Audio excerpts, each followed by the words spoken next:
The fluorescent lights in Bay 4 flickered once before the monitor flatlined, and in that precise moment, every person in the trauma corridor of Hargrove Regional Medical Center turned to look at the woman being marched out in handcuffs, the woman who had tried to stop it. Nurse Mara Voss hadn't raised her voice. She hadn't argued when they told her to step back. She'd stated the facts clearly, once, the way she always did, and then she'd watched Dr. Elliot Strand wave her off like she was a fly on the rim of his coffee cup. Now the patient was crashing, the team was scrambling, and Mara's wrists were locked behind her back because hospital director Warren Fitch had made a single phone call and decided that someone needed to take the blame before the story left the building. The handcuffs were real, the humiliation was public, and not one person in that hallway said a word. What nobody in that building knew, not Strand, not Fitch, not the security guards flanking her on either side, was that the quiet, unremarkable nurse they were escorting out had once kept 4 men alive for 11 hours in a collapsed structure in a country most of them couldn't find on a map. That the hands currently cuffed behind her back had done things under fire that most trauma surgeons never attempted in a sterile operating room. That there were people, in places that didn't appear on any public directory, who still referred to her by a rank she'd never mentioned to a single person in this city. And that outside, in the visitor parking lot, a black government vehicle had just pulled to a stop. Well, if you've made it this far, stay with me. This story goes places most people never expect. Subscribe to the channel, hit like, and drop a comment with your city and country. I want to see how far this story travels. Now let's go back to the beginning. What? Mara Voss had taken the job at Hargrove Regional 14 months ago, and she had done so deliberately, quietly, and without mentioning a single line of her actual resume. The hospital sat in the middle of Caldwell, Oregon. Not a small town, but not a city that attracted much attention either.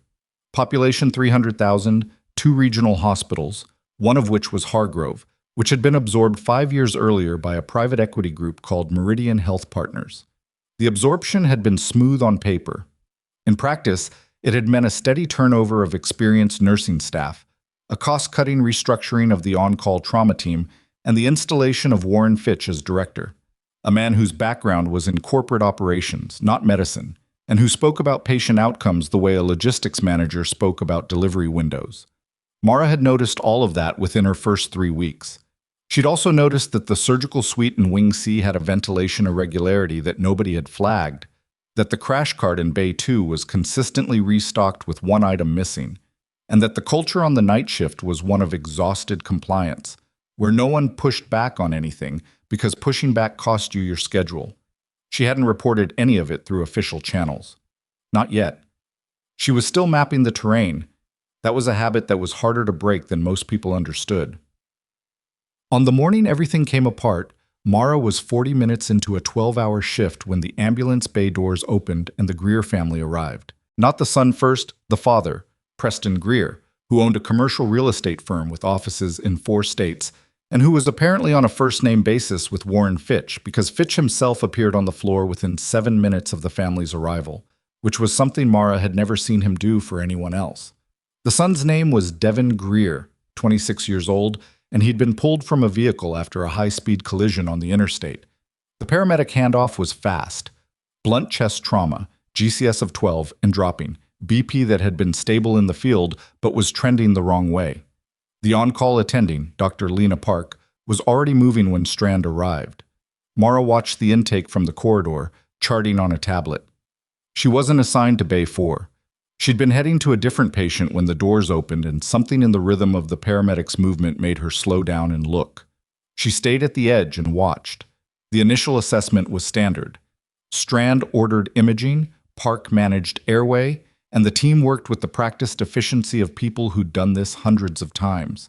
Preston Greer was contained in the family waiting area by the charge nurse. Though containment was a generous word, he'd already placed 2 calls on his cell phone before sitting down, and Mara could see through the window that one of those calls had been to Fitch. The imaging came back fast.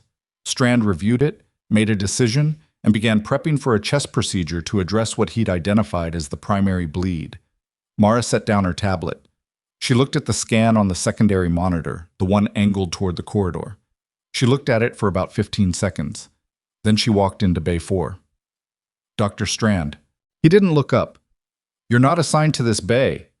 I know. I need you to look at the lateral view again. Specifically the mediastinum. There's widening on the left side that I think is being read as artifact, but I don't think it's artifact. Park glanced at her. Strand continued what he was doing. There's also an irregularity in the presentation that could indicate a dissection rather than an isolated hemothorax. If it's a dissection, nurse. Strand stopped, turned, and looked at her with the particular expression of a man who had spent 22 years being the smartest person in most rooms and had stopped finding the exercise interesting. I've reviewed the imaging. I've made my assessment. You are not a radiologist, you are not a surgeon, and you are not assigned to this patient. Please return to your area. I'm asking you to look at it again. And I'm asking you to leave. Mara held his gaze for 2 full seconds. Then she looked at Park, who was the only other physician in the room, and said quietly, "Note that I raised this concern at approximately 0742. Park nodded, barely perceptibly. Mara walked out. She went back to the corridor, picked up her tablet, and stood in a position where she could see the bay through the window. She was not watching because she expected to be proven wrong. She was watching because she'd learned, over years in situations that made this one look like a scheduling dispute, that there was a specific window between the moment you flagged something and the moment it became undeniable. And sometimes the most useful thing you could do was witness it clearly. 8 minutes later, Devin Greer's pressure dropped off a cliff. The monitor alarm was the kind that cleared the corridor. Staff moved fast. Crash cart. Additional personnel. Park calling for a vascular consult. Strand's voice cut through the noise with new urgency. The controlled sharpness of a physician recalibrating.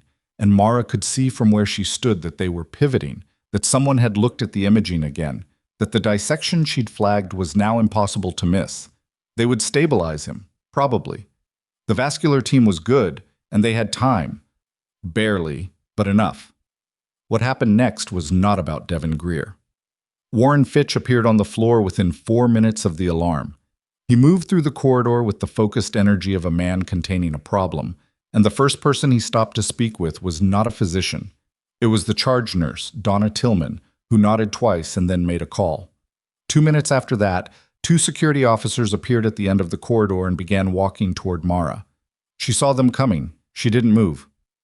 "Ms. Voss," the taller one spoke with practiced professionalism. "We need you to come with us. I'm on shift. Director Fitch has suspended your access pending a conduct review. We need you to surrender your badge and come with us." Mara looked past them to where Fitch was standing near the nurses' station, speaking in low tones with Dr. Strand, who had emerged from Bay 4 during the handoff to the vascular team. Strand's expression was not the expression of a man who had made an error and was grappling with it. It was the expression of a man who was already constructing a different version of what had happened. "Can I ask what the conduct issue is?" "You'll be informed during the review process." She handed over the badge. The cuffs came out when she asked a follow-up question, and Fitch, from across the corridor, said, "She's disruptive. Cuff her until we get her out of the building." It was an overreach so obvious that 2 of the nurses in the corridor visibly flinched, but no one said anything. The walkout was long. Hargrove Regional had a main entrance that opened onto a broad-covered drive, and Mara was walked through it in restraints, past a woman with a child in a stroller who stopped and stared, past an elderly man in a wheelchair who looked away, past the information desk volunteer who pretended to be absorbed in her monitor. Outside, the morning air was cool and damp. The Oregon sky was doing what it often did in mid-October, undecided between overcast and something worse. The security officers brought her to a bench near the ambulance bay and told her to sit while they processed her termination paperwork inside. One of them stayed with her. He was young, maybe 24, and had the look of someone who'd been given an instruction he wasn't entirely comfortable with. "I didn't hurt anyone," Mara said. Not to him specifically, just aloud. "I know," he said, and then seemed surprised that he'd said it. She sat with her hands behind her back and looked at the parking lot, and that was when she saw the vehicle. Black, government plates, the specific flat matte finish that she recognized not because she'd seen it on the news or in a film, but because she'd ridden in vehicles like that for 4 years. And the way they sat differently on their suspension was something that lived in a specific part of her memory. The vehicle was parked at the far end of the visitor lot. It had been there for at least 10 minutes, she estimated, because the condensation on the driver's window was beginning to clear from the defroster's edge. Someone had been sitting inside for a while, watching. The door opened. The man who stepped out was in civilian clothes, dark jacket, dark slacks. But he moved with the particular economy of someone for whom military bearing had long since become involuntary. He was in his mid-40s, broad through the shoulders, with a face that showed the specific kind of weathering that came not from age, but from exposure. She recognized the way he scanned the entrance of the building before he moved toward it, the habit of reading an environment before committing to a direction. She didn't recognize him specifically, but she recognized what he was. He spotted her on the bench and stopped. He looked at her wrists, at the security officer standing beside her, and then back at her face. Something shifted in his expression. He changed course and walked toward her instead of the entrance, and when he was close enough to speak at a normal volume, he said, "Are you Mara Voss? Formerly Staff Sergeant Mara Voss, 75th Operational Support?" The security officer blinked. "Excuse me, sir, this individual is... I'm not talking to you." The man's tone was not rude. It was simply precise in a way that communicated very clearly that he had spent a great deal of time in situations where words had weight, and he wasn't wasting any of them. He looked at Mara. "Are you her?" Mara held his gaze for a moment. "Depends on who's asking." He produced a credential case from his inside pocket and opened it. The young security officer leaned forward and then immediately leaned back, the way people did when they'd seen something they weren't sure they were authorized to have seen. "Major Darian Cross," the man said. "Defense Medical Operations Unit. We have a situation developing in the city that requires your specific skill profile, and I need to speak with you immediately." Mara looked at him steadily. "I'm currently being detained by this hospital for a conduct review." "That's their process," Cross said. "This is mine." He turned to the security officer. "Remove the restraints." "Sir, I don't have the authority to..." "Son." Cross's voice didn't rise, didn't sharpen, but it filled the space in a way that made the young man straighten involuntarily. "Remove the restraints, and then go inside and inform your director that Staff Sergeant Voss is being requested for emergency federal medical consultation. You can tell him he's welcome to call the number on that credential to verify. The hold time is about 40 minutes, so I suggest he starts soon." The cuffs came off 60 seconds later. Mara stood, rubbed her wrists briefly, and looked at Cross. There were questions she could ask, but she'd learned a long time ago that the ones that mattered answered themselves quickly enough. "What's the situation?" "Inbound medevac," Cross said. 20 minutes out. 3 operators, 1 K9 unit. They ran into complications on an extraction, and the injuries are layered. The field team managed the immediate, but we've got a dog with shrapnel in a location that nobody at the military hospital in the region has clean experience with, and the operators are going to need a specific kind of post-op management that your file says you've done before." "Who told you about my file?" Cross allowed the smallest compression of his mouth. "Your file doesn't say much, but what it does say got flagged to my unit 18 months ago, when you filed for civilian employment and your background was processed. Your old commanding officer, Colonel Reyes, put a note in your transition record. It said something like, if you ever actually need someone and you can only call one, call her." He paused. "We need someone." Mara looked back at the hospital entrance. Through the glass, she could see Fitch moving in the corridor, speaking to someone on his phone, his face carrying the particular expression of a man who had just been informed of something he didn't understand and didn't like. "You said the K9 has shrapnel involvement. What location?" "Near the thoracic inlet, left side. The field vet managed the bleed and got him stable for transport, but it's going to need precise intervention that accounts for the specific anatomy around the..." "I know what it needs." She looked back at Cross. "And the operators?"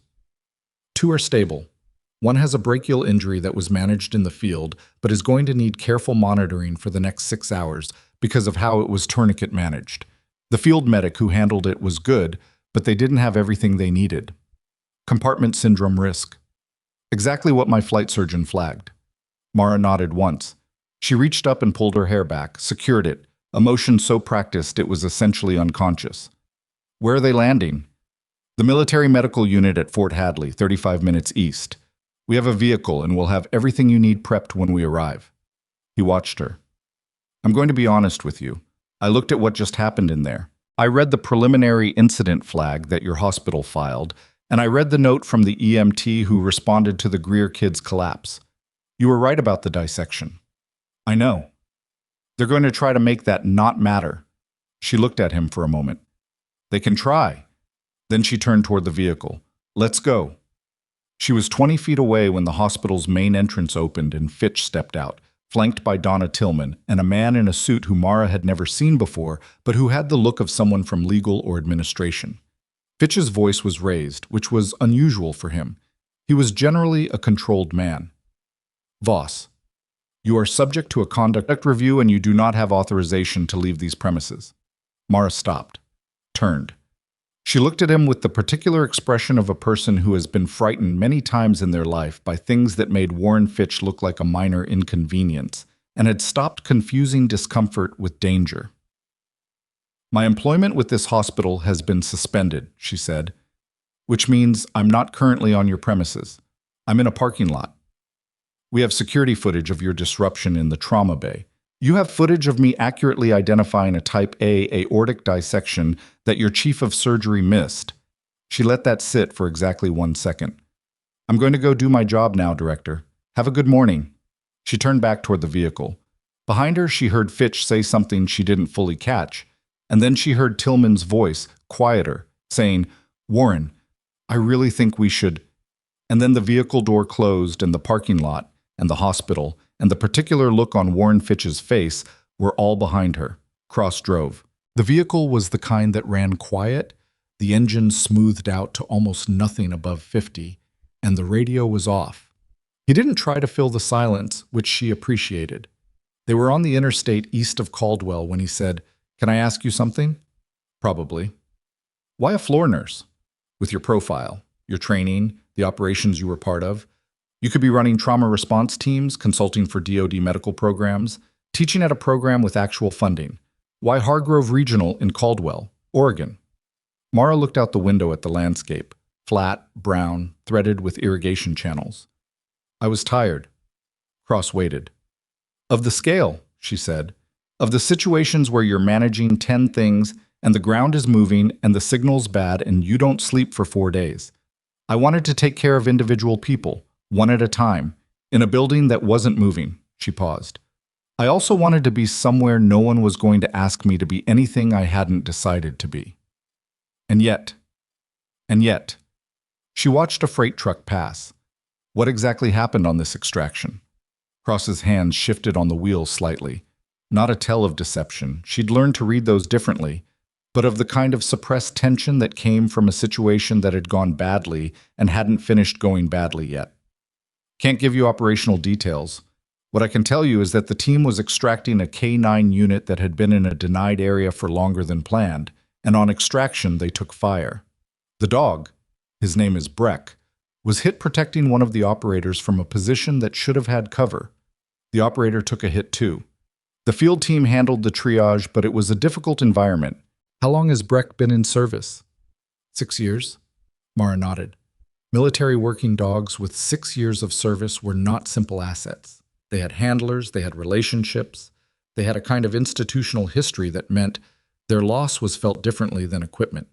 She'd worked with 3 of them, years back, in different theaters, and had learned quickly that when a dog went down, it changed the energy of the entire unit in ways that were neither tactical nor logical, but were completely real. The handler is one of the 3 operators. He's the one with the brachial injury. He was conscious when they called it in, and the first thing he said wasn't about his arm. Mara said nothing. The military installation at Fort Hadley came into view at the end of a long approach road. Not the kind of post that made the news, not a training facility or a major command, just the operational infrastructure that supported the kind of work that didn't have public briefings. Cross passed through the gate with a credential and a wave, and they were met inside by a uniformed captain named Ewan, who shook Mara's hand with the directness of someone who didn't have time for anything else, and immediately began walking. Medevac is 12 minutes out, Ewan said.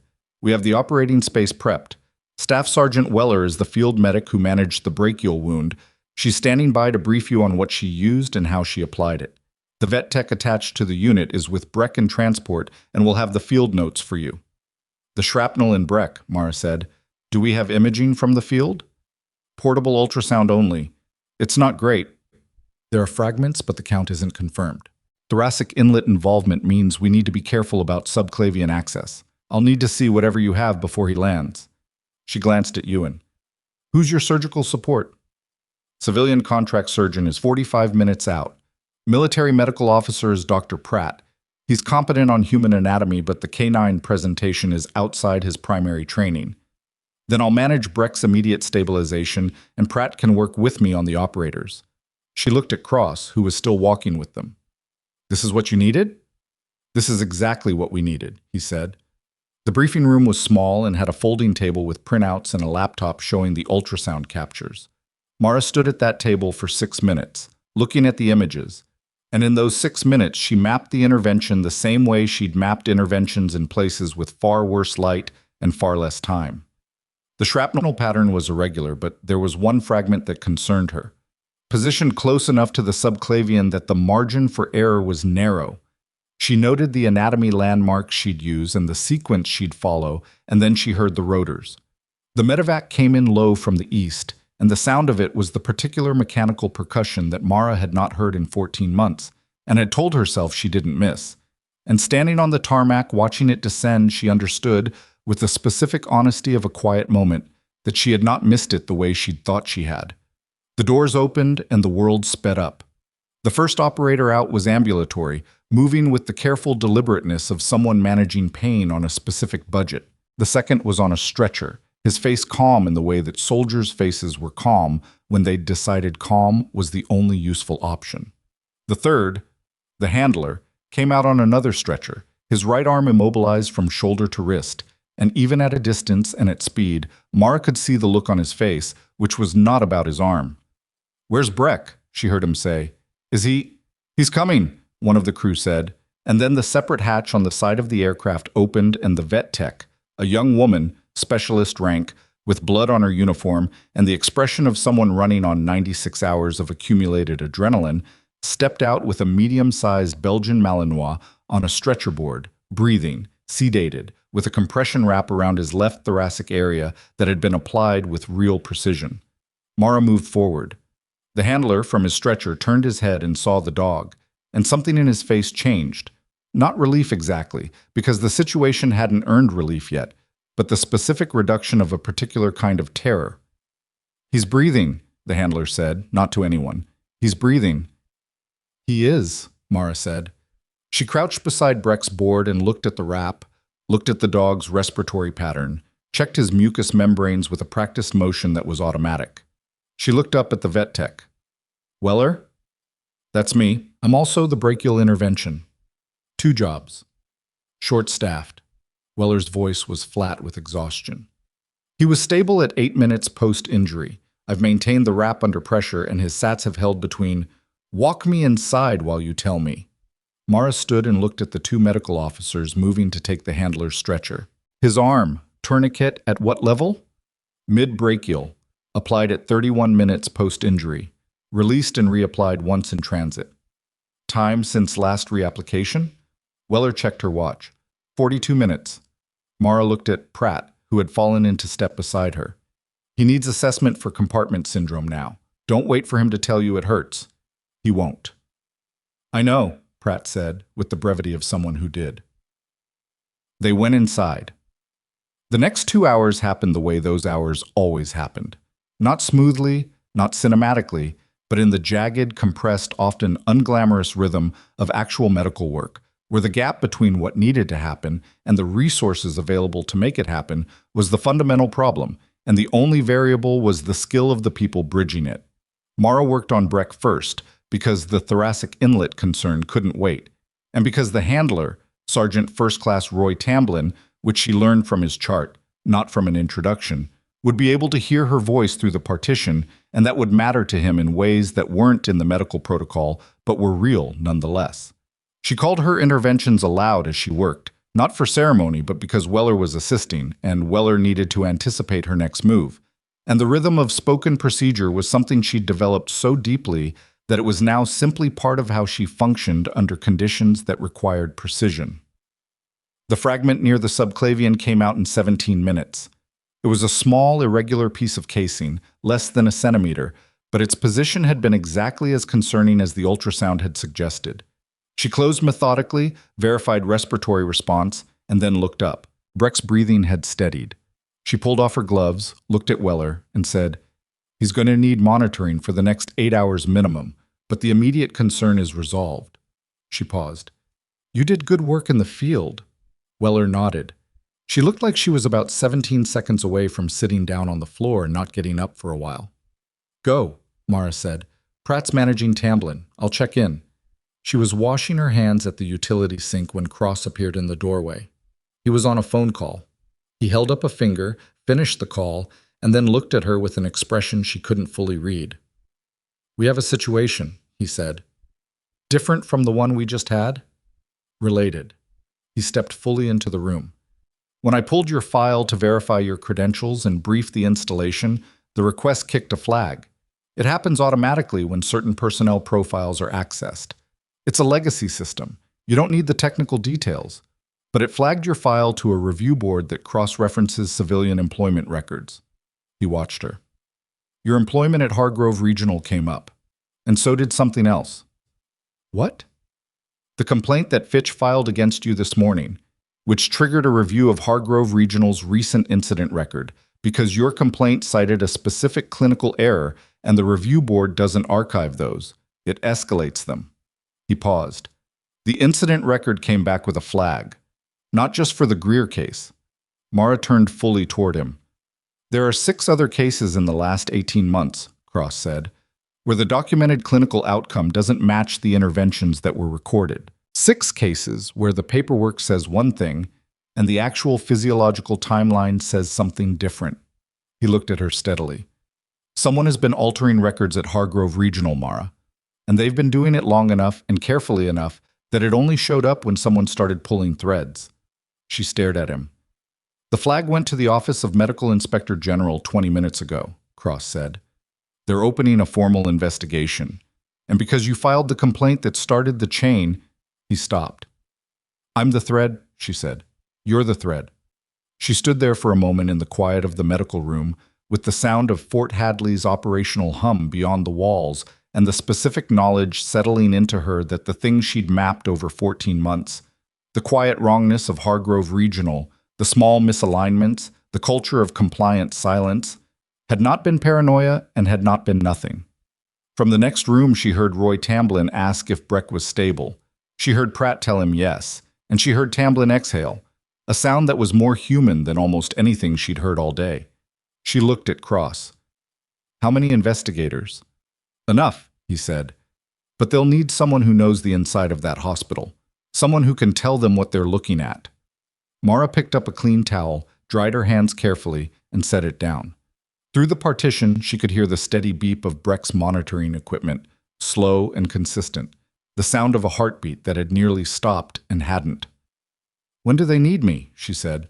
Cross looked at his watch. "Their lead investigator lands in Caldwell in 4 hours."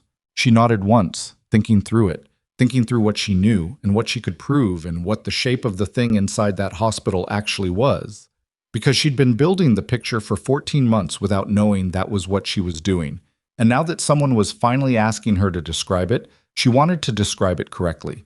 She also thought about Warren Fitch and about Dr. Elliot Strand and about the specific expression on Strand's face when he told her to stay in her lane.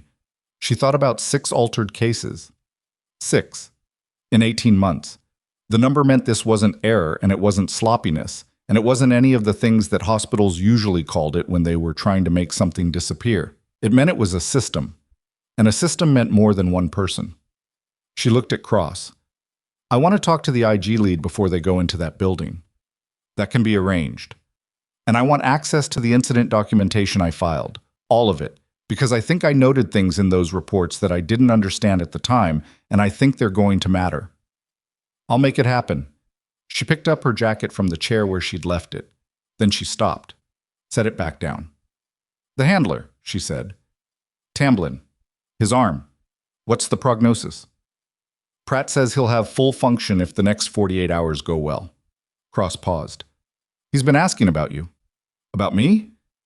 "He knows who came in and managed the intervention on Breck. He wanted to know your name. Cross looked at her. He asked one of the techs if you were military. Mara picked her jacket back up. What did the tech say? That they didn't know. She put the jacket on. Good answer, she said, and walked out of the room toward whatever was coming next, which, she had begun to understand, was considerably larger and considerably more tangled than anything Warren Fitch had imagined when he'd made his phone call that morning and decided that a quiet nurse named Mara Voss was the kind of problem you could just walk out the door. He had been wrong about her the entire time, and now other people were going to start figuring out exactly how wrong he'd been and how much it had cost.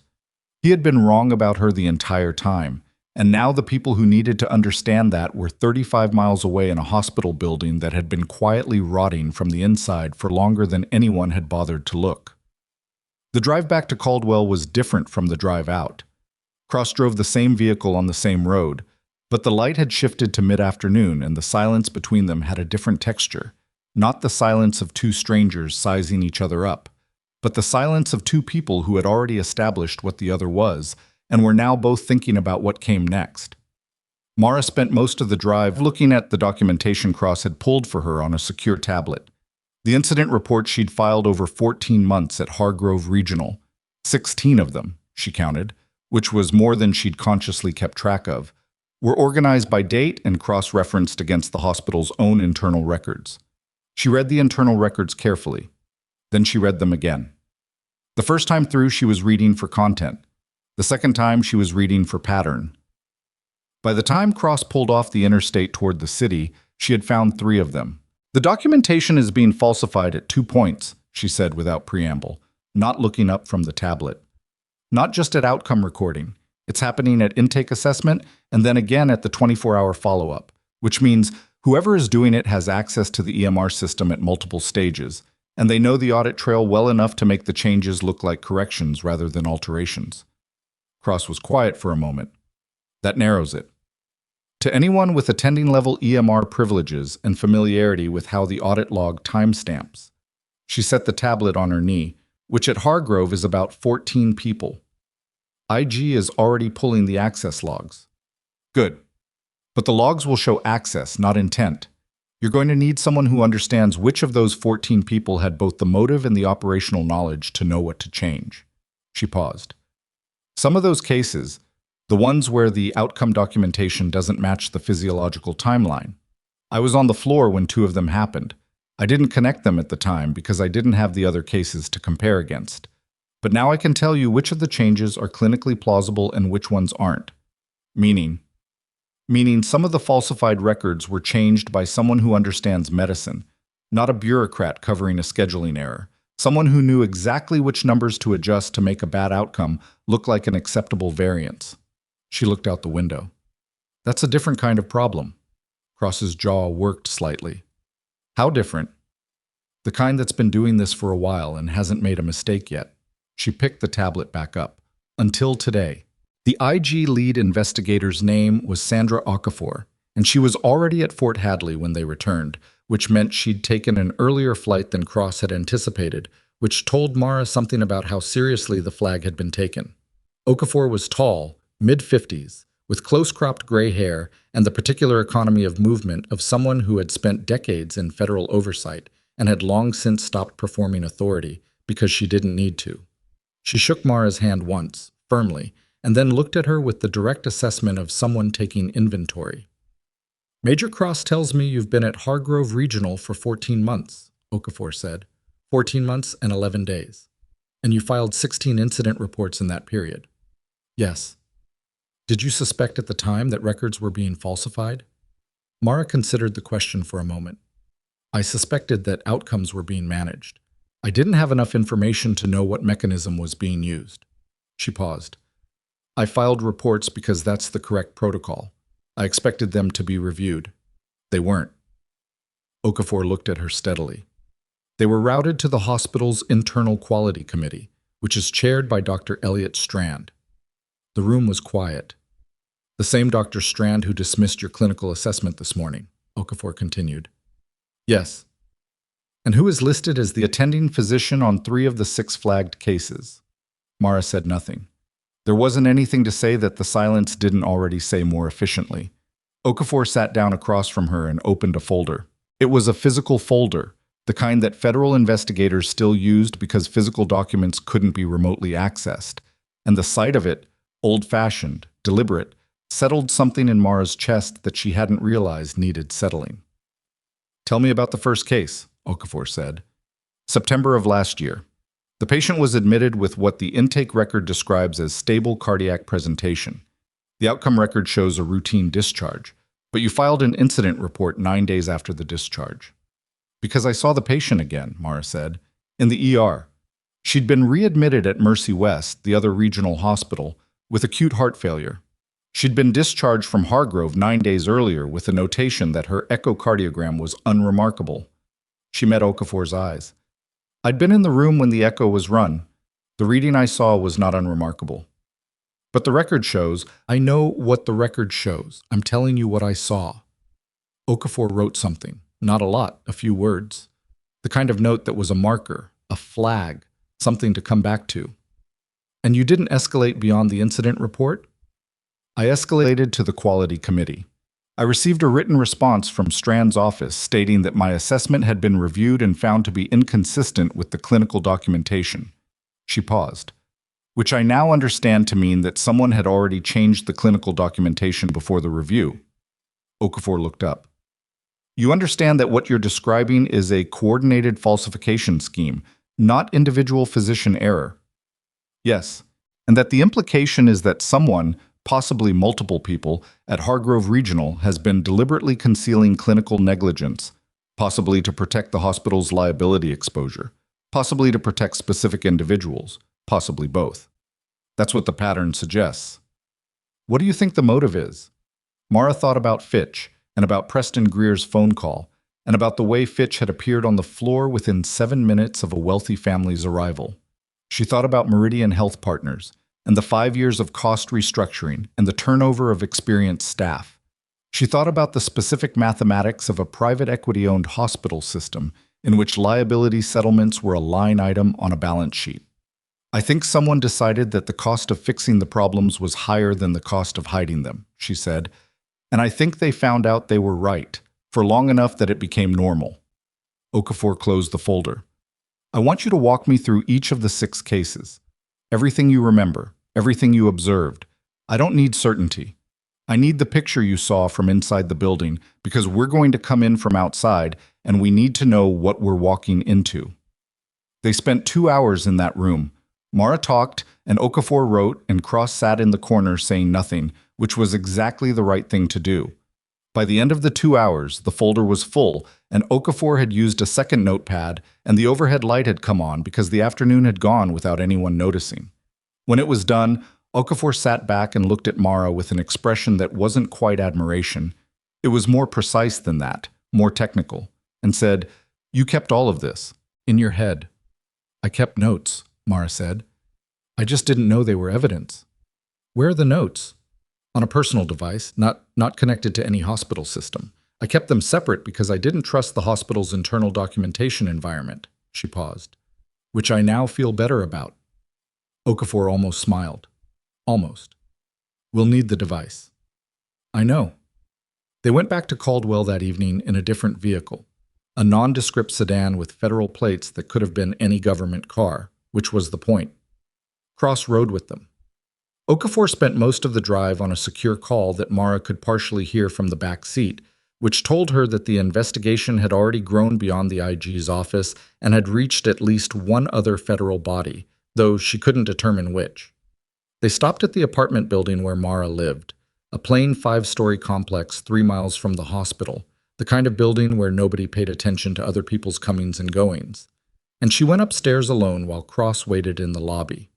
The apartment was quiet and small and exactly as she'd left it that morning, which felt strange in a way that was hard to articulate. She'd left for a shift that she hadn't finished. She'd left a coffee mug on the counter with an inch of cold coffee in it. She'd left a book face down on the table beside the couch. Everything was exactly where she'd put it, and all of it now felt like it belonged to a version of the day that hadn't led to any of this. She retrieved the device, a small encrypted tablet she'd purchased personally, never connected to the hospital network, where she'd kept her notes in a format that was essentially a running log with timestamps and specific clinical observations. She looked at it for a moment before she went back downstairs. 14 months of noticing things. 14 months of the low-level certainty that something was wrong without the external confirmation that would have made that certainty mean something. She'd started the log originally because it was a habit, keeping records, tracking anomalies, the same practice that had served her in other contexts. She hadn't started it because she was planning to use it. She'd started it because not keeping a record felt irresponsible. She went back downstairs and handed the device to Okafor, who passed it to a technician Mara hadn't previously noticed sitting in the back of a van parked outside. The technician took it with gloved hands and immediately began working on a copy.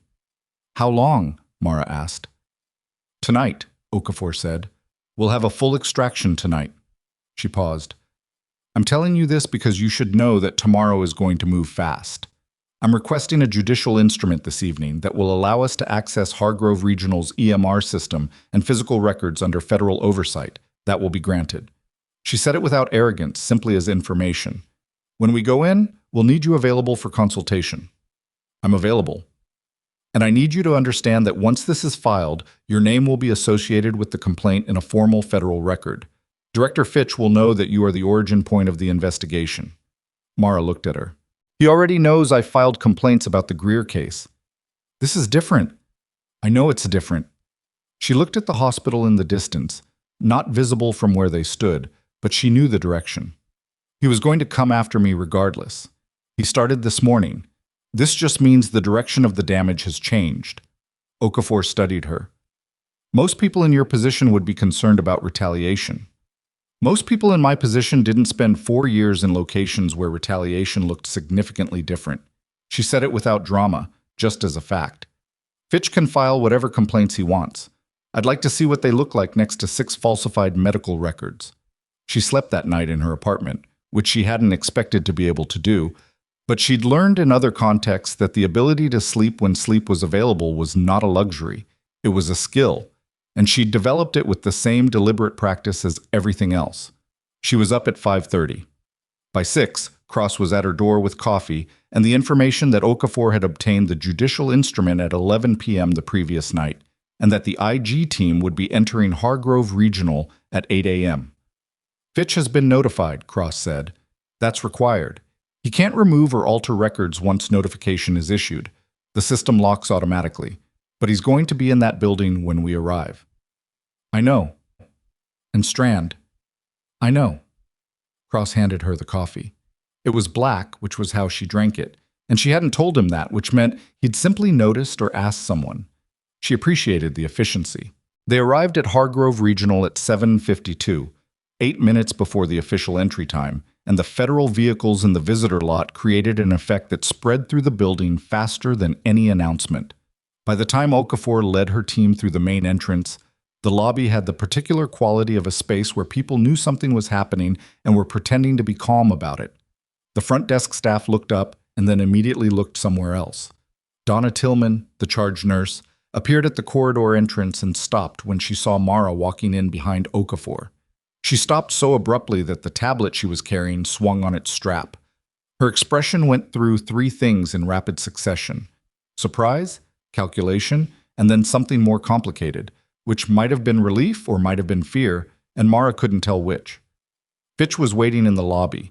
He'd positioned himself there deliberately, standing near the reception desk with 2 men in suits flanking him, one of whom was the same legal representative Mara had seen the day before.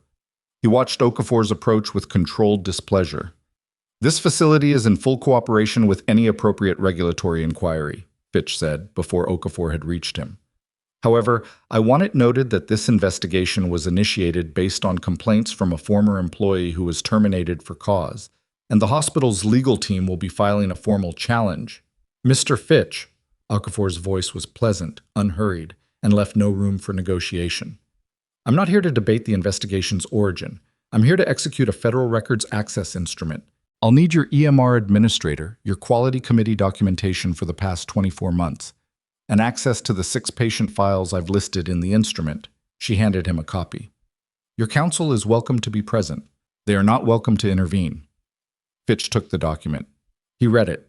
His expression didn't change much, but his jaw tightened in a way that suggested he'd expected this to be more conditional than it was. Mara stood back and let Okafor do the work, because Okafor knew how to do the work, and Mara's job in this building was different. She wasn't here to confront Fitch. She was here to navigate, to know which corridor led to which record, which system held which information, which person in the building was likely to talk, and which was likely to deflect. She was here because she knew the terrain. She moved through the lobby quietly and caught up with one of Okafor's junior investigators, a young man named Reyes, coincidentally, which made her mouth compress briefly, who was looking for the Quality Committee office. "Third floor," she said. "Take the east elevator, not the central one. The central one is slow, and the floor access panel sticks. Quality Committee is in 312. The filing system is physical for anything pre-2022 and digital after, but the digital archive is on a separate server from the main EMR, which is going to matter." Reyes stared at her. "How do you—" "I've worked here for 14 months. She kept walking. "Come on." The morning unfolded in the grinding, procedural way that federal investigations actually unfolded. Not dramatically, not with confrontations in corridors, but with the quiet, systematic dismantling of a system that had been held together by the assumption that no one would look carefully enough. Okafor's team worked with the focused efficiency of people who had done this before, and the hospital staff responded in the range of ways that people responded to that kind of examination. Some with careful cooperation, some with visible anxiety, some with the flat affect of people who had already decided not to say anything. Strand arrived at 9:15. He came in through the physician's entrance, which was on the south side of the building, and Mara heard about it before she saw him because one of the nurses on the floor, a woman named Petra, who had always been kind to Mara in the particular careful way of someone who suspected something was wrong but didn't have the information to act on it, came to find her in the corridor where she was reviewing documentation with Reyes. "Dr. Strand is here," Petra said quietly. "He's been told about the investigation. He went straight to Fitch's office." "Thank you," Mara said. Petra hesitated. He didn't look like himself. I've worked with him for 9 years. He looked like he was trying to decide something. Mara looked at her. "Deciding what?" "I don't know." Petra's voice was careful. "He stopped at the nurse's station for about 30 seconds and asked me where you were. I said I didn't know. He went to Fitch's office." That was a data point. Strand, who had dismissed her the day before without a second's hesitation, who had not looked troubled when the patient in Bay 4 nearly died, who had chaired the quality committee that had buried her incident reports. That man was now asking where she was. That man was now trying to decide something. She filed it and kept working. At 10:40, one of Okafor's senior investigators came to find her with a look on his face that indicated things had moved faster than anticipated. His name was Marsh, and he had the compact, purposeful energy of a marathon runner. "We've got the EMR access logs," Marsh said, "cross-referenced against the 6 flagged cases." He paused. "It's not 14 people." Mara waited. 4. And 2 of them share an access credential, which is a violation of hospital policy, which means it was done deliberately to obscure individual accountability. He looked at her. "One of the 4 is Strand." "Who else?" Marsh glanced down at his notes. "The hospital's chief compliance officer, a man named Gerald Opp, Fitch's executive assistant, who has proxy EMR access that Fitch apparently authorized informally 2 years ago. And," he stopped briefly, "Dr. Lena Park." Mara went still. Park, who had been in Bay 4 when Mara raised the concern, who had given Mara the barely perceptible nod when she said to note the time. Park, who had seemed like one of the reasonable ones, like someone who knew what Mara was and had given her the smallest possible signal of acknowledgement. "How involved?" Mara asked. "That's what we're working out. The logs show her access during 2 of the 6 cases, but the nature of the changes is different from Strand's. His are comprehensive. Hers are smaller, more targeted." Marsh chose his next words carefully. "It's possible she was participating under pressure rather than direction. Or it's possible she's good at knowing which changes to make to look peripheral. Also possible." Mara looked down the corridor. Somewhere on the other side of the building, Park was either working her shift or had been notified about the investigation and was deciding the same thing Strand was deciding. What to do now? Whether the structure that had contained all of this was still intact, or whether it had begun to come apart in ways that made individual decisions matter more than they had yesterday. "What about Fitch?" she asked. Marcia's expression shifted. "Fitch doesn't have EMR access. His hands aren't in the clinical records." He paused. "But we found something else. The 6 patients whose records were altered. We ran their insurance and billing profiles." Mara looked at him. 5 of the 6 had liability-adjacent billing events in the 12 months before the alteration. 2 were in active correspondence with the hospital's legal department about potential complaints. 1 had an attorney. He let that settle. The alterations didn't happen randomly. They happened in cases where a bad outcome, properly documented, would have created significant legal exposure. "Fitch knew," Mara said. "He knew something. Whether he directed it or whether he created an environment where it happened and chose not to look is going to be the question." Marsh closed his notebook. "But the billing coordination would have gone through his office."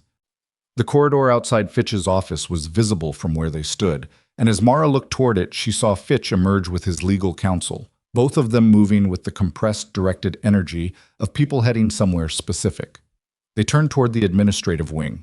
40 seconds later, Strand came around the corner from the opposite direction. He stopped when he saw Mara. The distance between them was about 30 feet. There was no one else in that particular stretch of corridor at that moment. A gap in the foot traffic, the kind of accidental privacy that happens in busy buildings. Strand looked at her. Not the look from yesterday, not the practiced dismissal of a man who had decided someone wasn't worth his full attention. This was different. He was 61 years old, she knew from his employment record, and in this moment he looked it in a way that he hadn't the day before. "Ms. Voss." His voice came out slightly rougher than his usual register. He cleared it. "I need to—" He stopped. "I'm not the person you should be talking to," she said.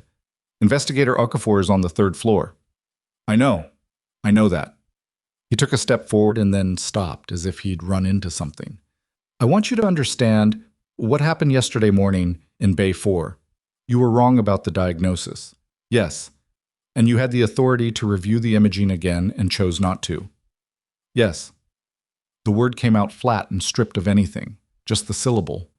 "And then rather than address that, Director Fitch made a decision about how to manage the situation, and you didn't stop him." Strand's mouth closed. He looked at the floor for a moment. "The record on the Greer patient was not falsified. I want to be clear about that. What happened yesterday was different from the 6 other cases." He looked up. "I know about them," she said simply. "Investigator Okafor has the access logs." She held his gaze. "Dr. Strand, whatever you're trying to decide right now, I'd suggest deciding quickly, because the structure that made the other decisions feel safe is not intact anymore. And the people who made those decisions with you are in that building right now making their own calculations." She turned and walked back toward Reyes and the Quality Committee documentation. Behind her, she heard Strand begin walking, not toward the administrative wing where Fitch had gone, in the opposite direction, towards the east elevator, toward the 3rd floor.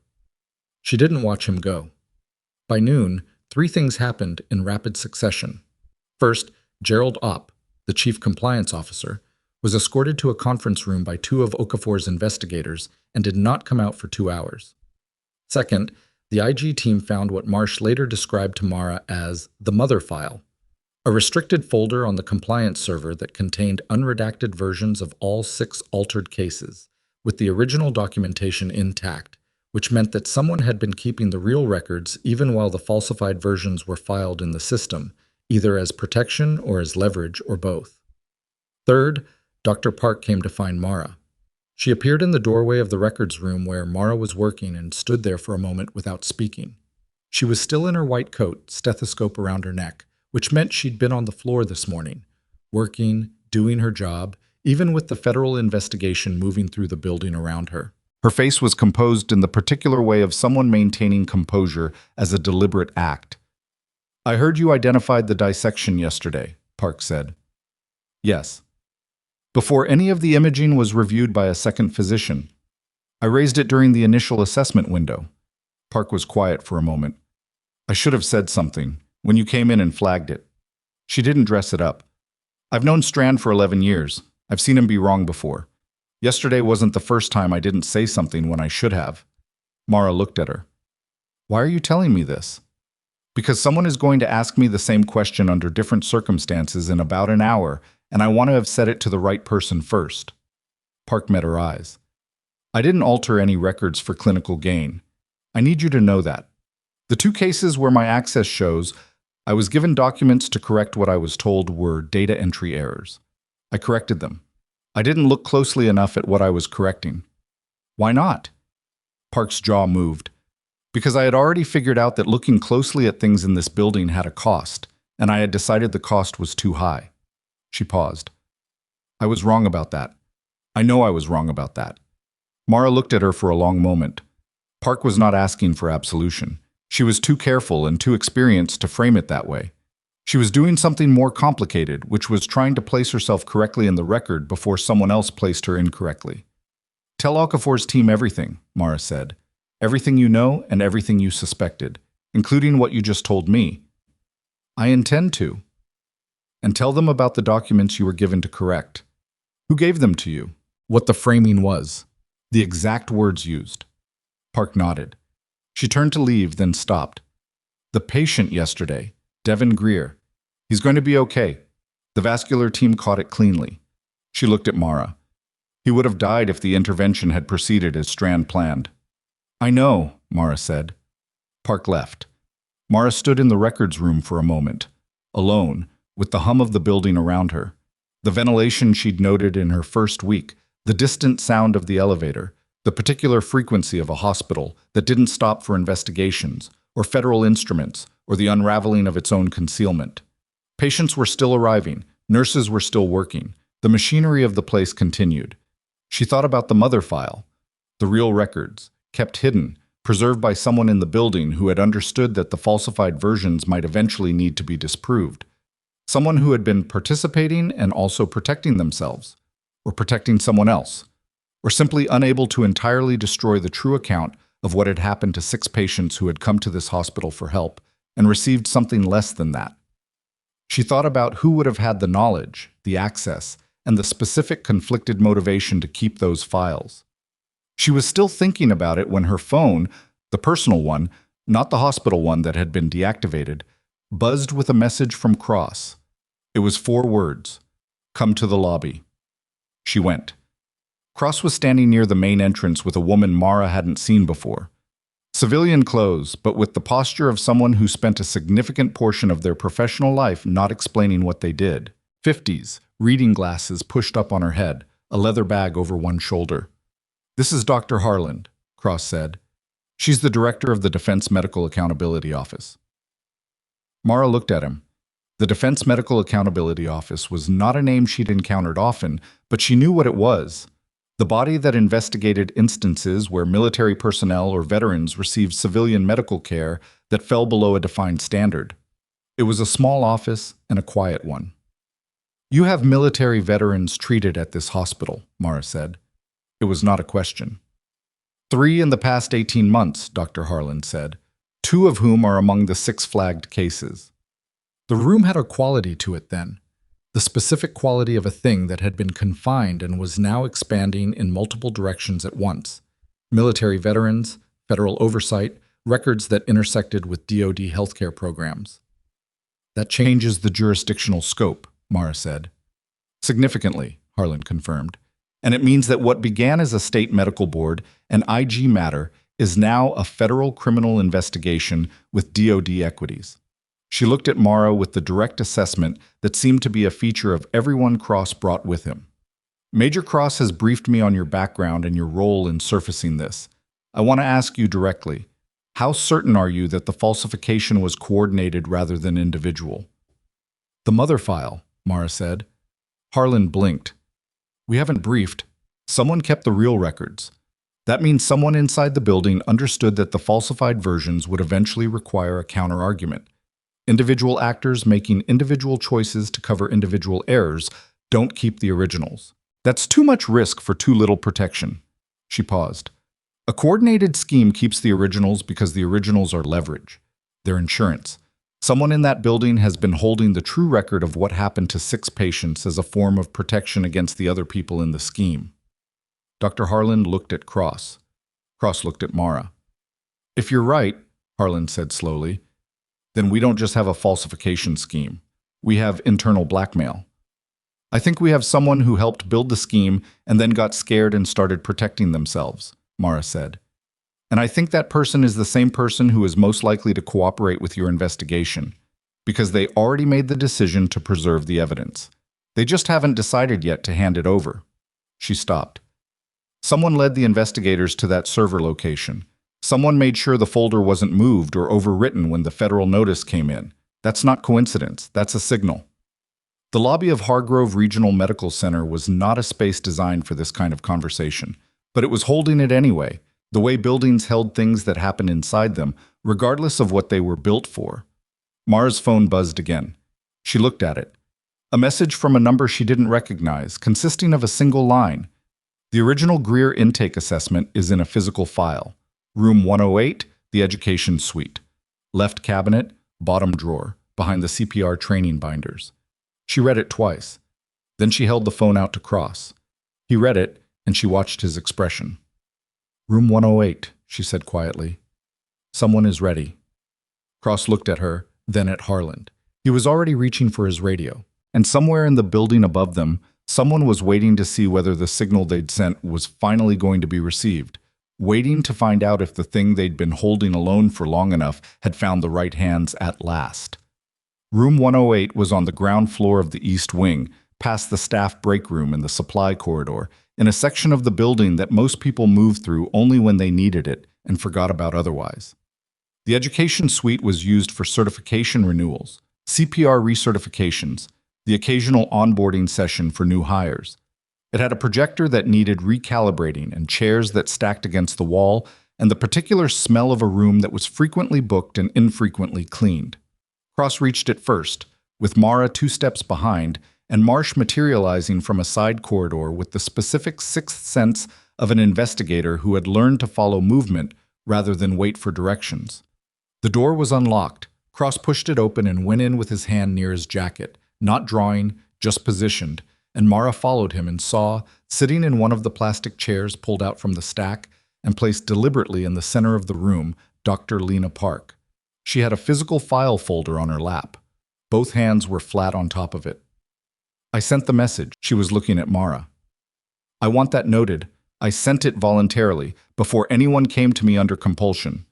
Cross looked at Marsh. Marsh already had his recorder running. It's noted, Mara said. Park looked down at the folder. Her hands didn't move.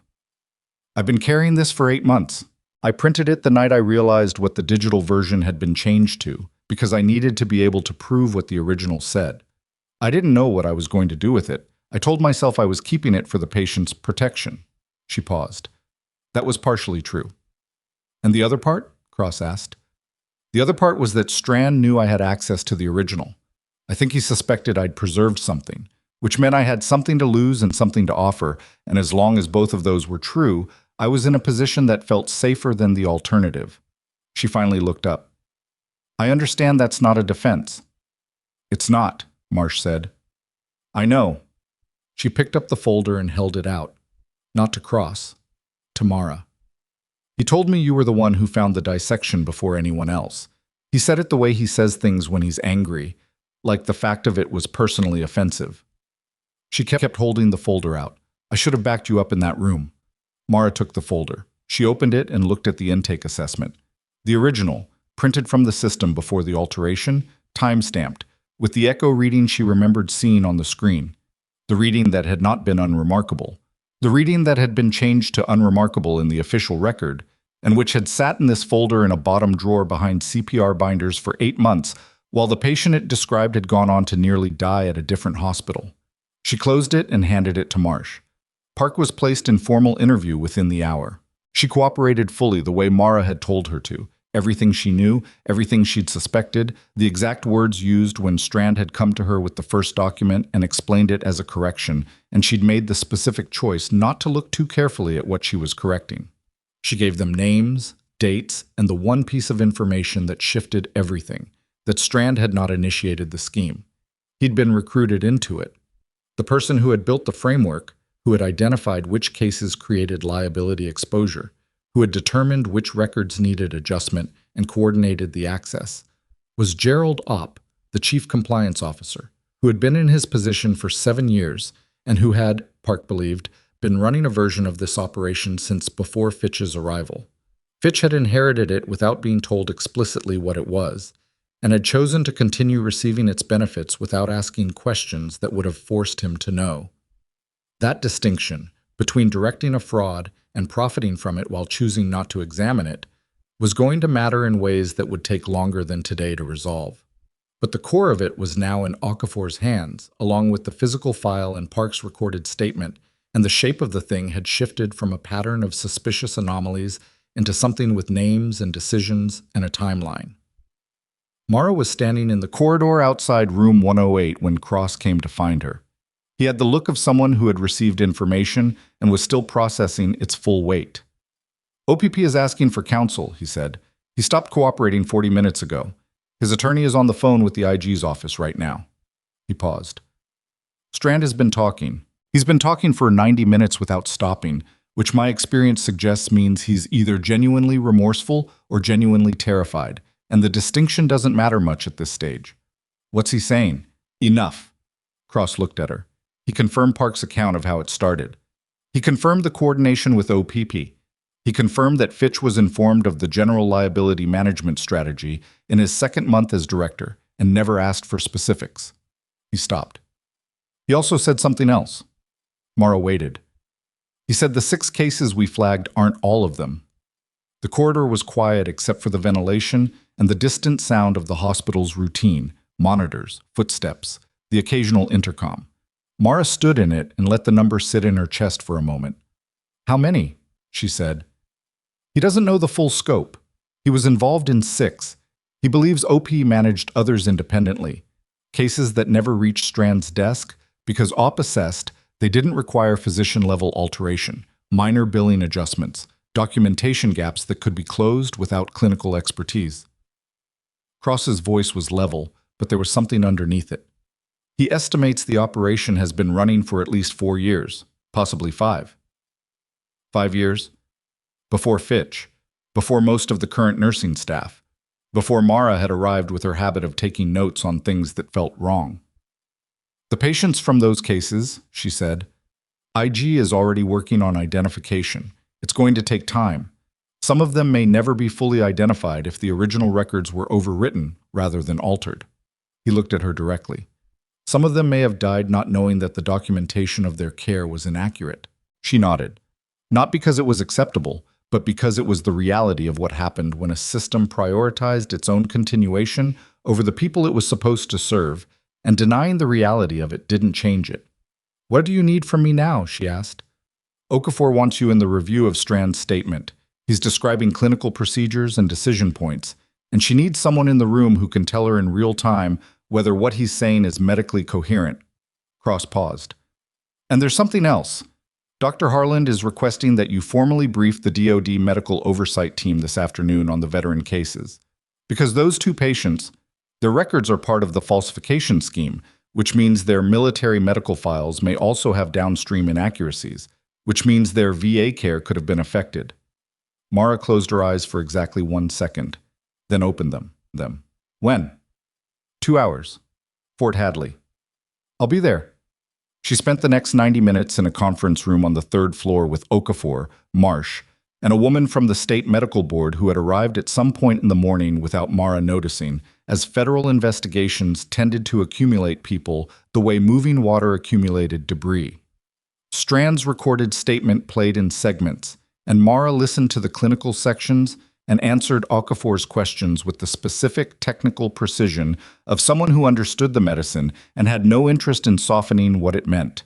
Strand's voice on the recording was the voice of a man who had been holding something for long enough that putting it down felt like bleeding out, slow and relieving and frightening at the same time. He described the first case with the detail of someone who had not forgotten a moment of it, which was its own kind of information about what carrying this had done to him. He knew, Mara said quietly, at one point when the recording reached a description of a decision Strand had made that contradicted his public position. Clarify, Okafor said. He knew the original diagnosis was wrong before the record was altered. He knew because I told him. She kept her voice even. He dismissed my assessment and proceeded. The The patient was harmed, and then rather than acknowledge the error through proper channels, which would have triggered a review and potentially a board action, he allowed OP to manage the documentation. She paused. That's not someone who stumbled into a cover-up. That's someone who chose it at a specific decision point. Okafor wrote something. The woman from the medical board wrote something. Marsh looked at the recorder. That specific case, Okafor said. Is it in your personal log? The incident is the assessment I gave Strand and the time I gave it. His response. The subsequent patient outcome I learned about from the readmission records. She met Okafor's eyes. I noted it because I didn't understand why the record said what it said. Now I understand. The state medical board representative had not spoken much, but she spoke now. Her name was Whitfield, and she had the careful, exact quality of someone who spent her professional life making decisions that affected other people's professional lives. The incident reports you filed, the 16 across 14 months, they were all routed to the quality committee chaired by Strand. Yes, and each one was reviewed and returned with the determination that your assessment was inconsistent with clinical documentation. Yes. You continued filing them despite that response. Mara looked at her. Yes. Why? She thought about it for a moment, not because she didn't know the answer, but because she wanted to give the accurate one rather than the simple one. Because the protocol for raising a clinical concern is to file an incident report. The protocol doesn't have an exception for situations where the reporting mechanism is compromised. If you stop filing because the process has been corrupted, you've allowed the corruption to become the process. She paused.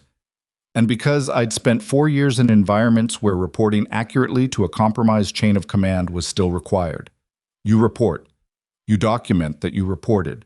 You keep the record of the report, and you wait for a channel that isn't compromised. Whitfield looked at her for a long moment. And that's what happened today. That's what happened today, Mara said. She drove herself to Fort Hadley for the DoD briefing, which was the first time she'd been alone in a vehicle in 2 days, and the 20-minute drive was the only quiet she'd had since the morning Fitch had put her in handcuffs in the parking lot. She drove at the speed limit and didn't play the radio and let the specifics of the 2 veteran cases organize themselves in her mind the way tactical information organized itself. Not by forcing it, but by letting the known elements find their structure. The 2 veterans were men named Daryl Spence and Thomas Ikeda, both of whom had received care at Hargrove Regional in the past 18 months, both of whom had experienced adverse outcomes that the altered records characterized as expected complications of their presenting conditions. Spence was 63, a Vietnam-era veteran whose cardiac event had been documented as idiopathic in the Hargrove records, but whose original assessment, now reconstructed from the preserved data, showed indicators that should have triggered immediate specialist consultation. Ikeda was 48, a Gulf War veteran, and his case was the one that had most concerned Mara when she'd read the files, because the alteration in his record wasn't just a change in assessment language. It was a change in the documented medications administered, which meant that the record that had followed him into the VA system and informed his subsequent care was not a record of what had actually happened to him. Ikeda was still alive. He was receiving ongoing VA care based on a medical history that contained at least one significant inaccuracy. That inaccuracy needed to be corrected, carefully, in coordination with his current care team, and the correction needed to happen before any further treatment decisions were made. That was the briefing. That was what Mara told Dr. Harland and the DoD medical oversight team in a conference room at Fort Hadley, precisely and without softening, for 40 minutes. While someone took notes on a whiteboard and a physician she hadn't met, named Osei, asked follow-up questions with the focused urgency of someone who already had a plan forming. For Ikeda's current care team, Osei said, how certain are we that the medication discrepancy affects his current treatment plan? Not certain, Mara said. Which is the problem.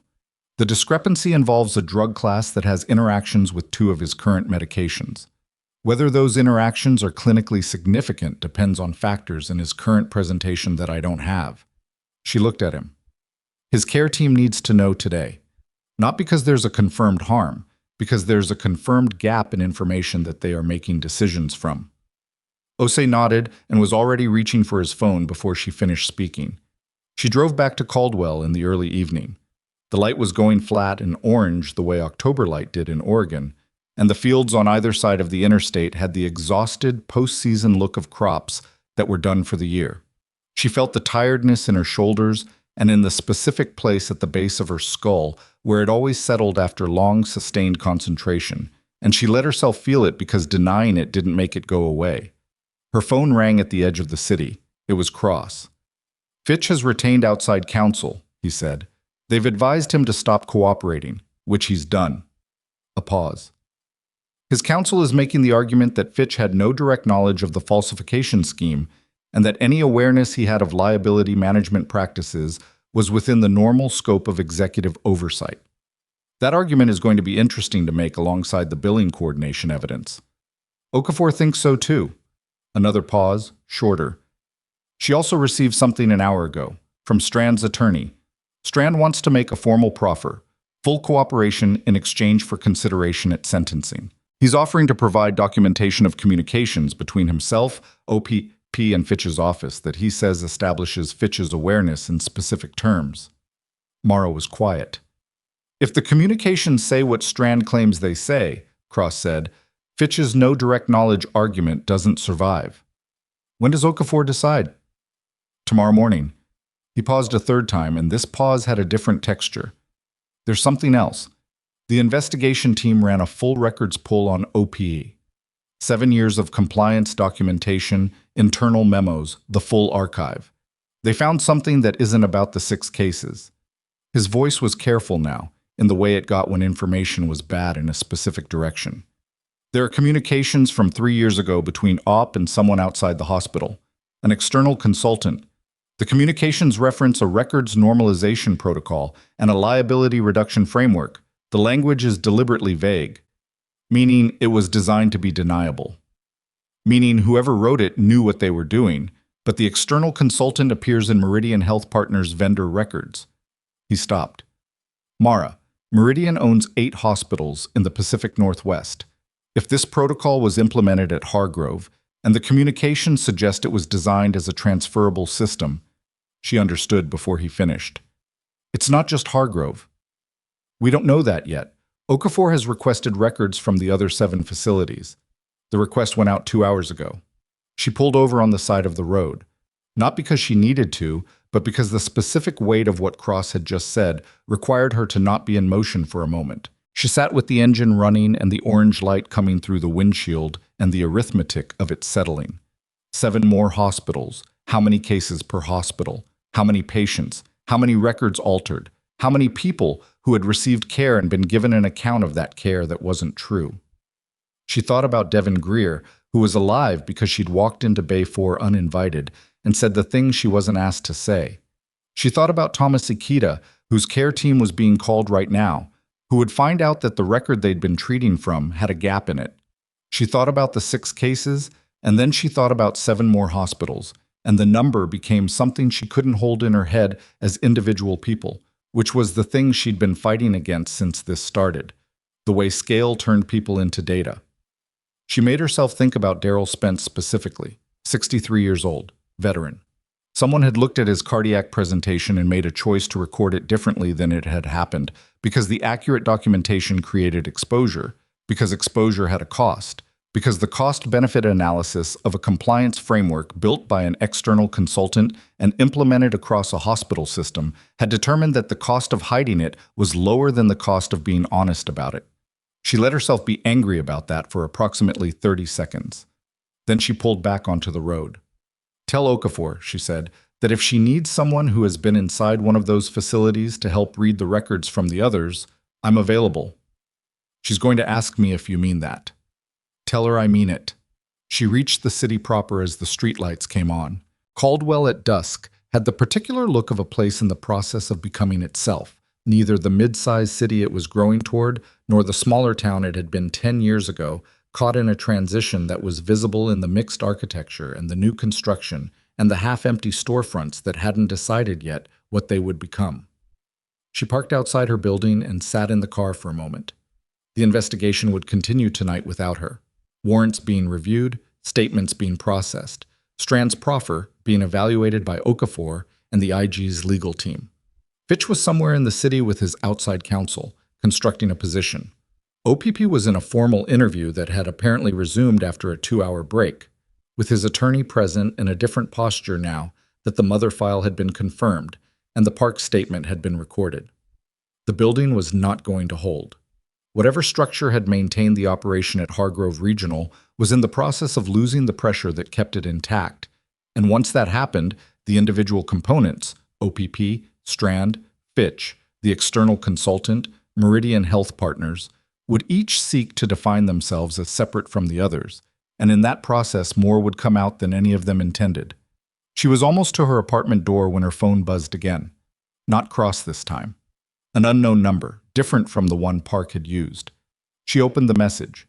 It was a photograph. Not a document, not a text. An image of a single page, slightly blurred at the edges the way photographs of documents looked when taken quickly on a phone. She expanded it. It was a memo. Dated 13 months ago, 1 month after Mara had started at Hargrove Regional. The header showed Meridian Health Partners' internal communications format. The subject line read, Hargrove Regional, Staff Monitoring Protocol. The body of the memo was short.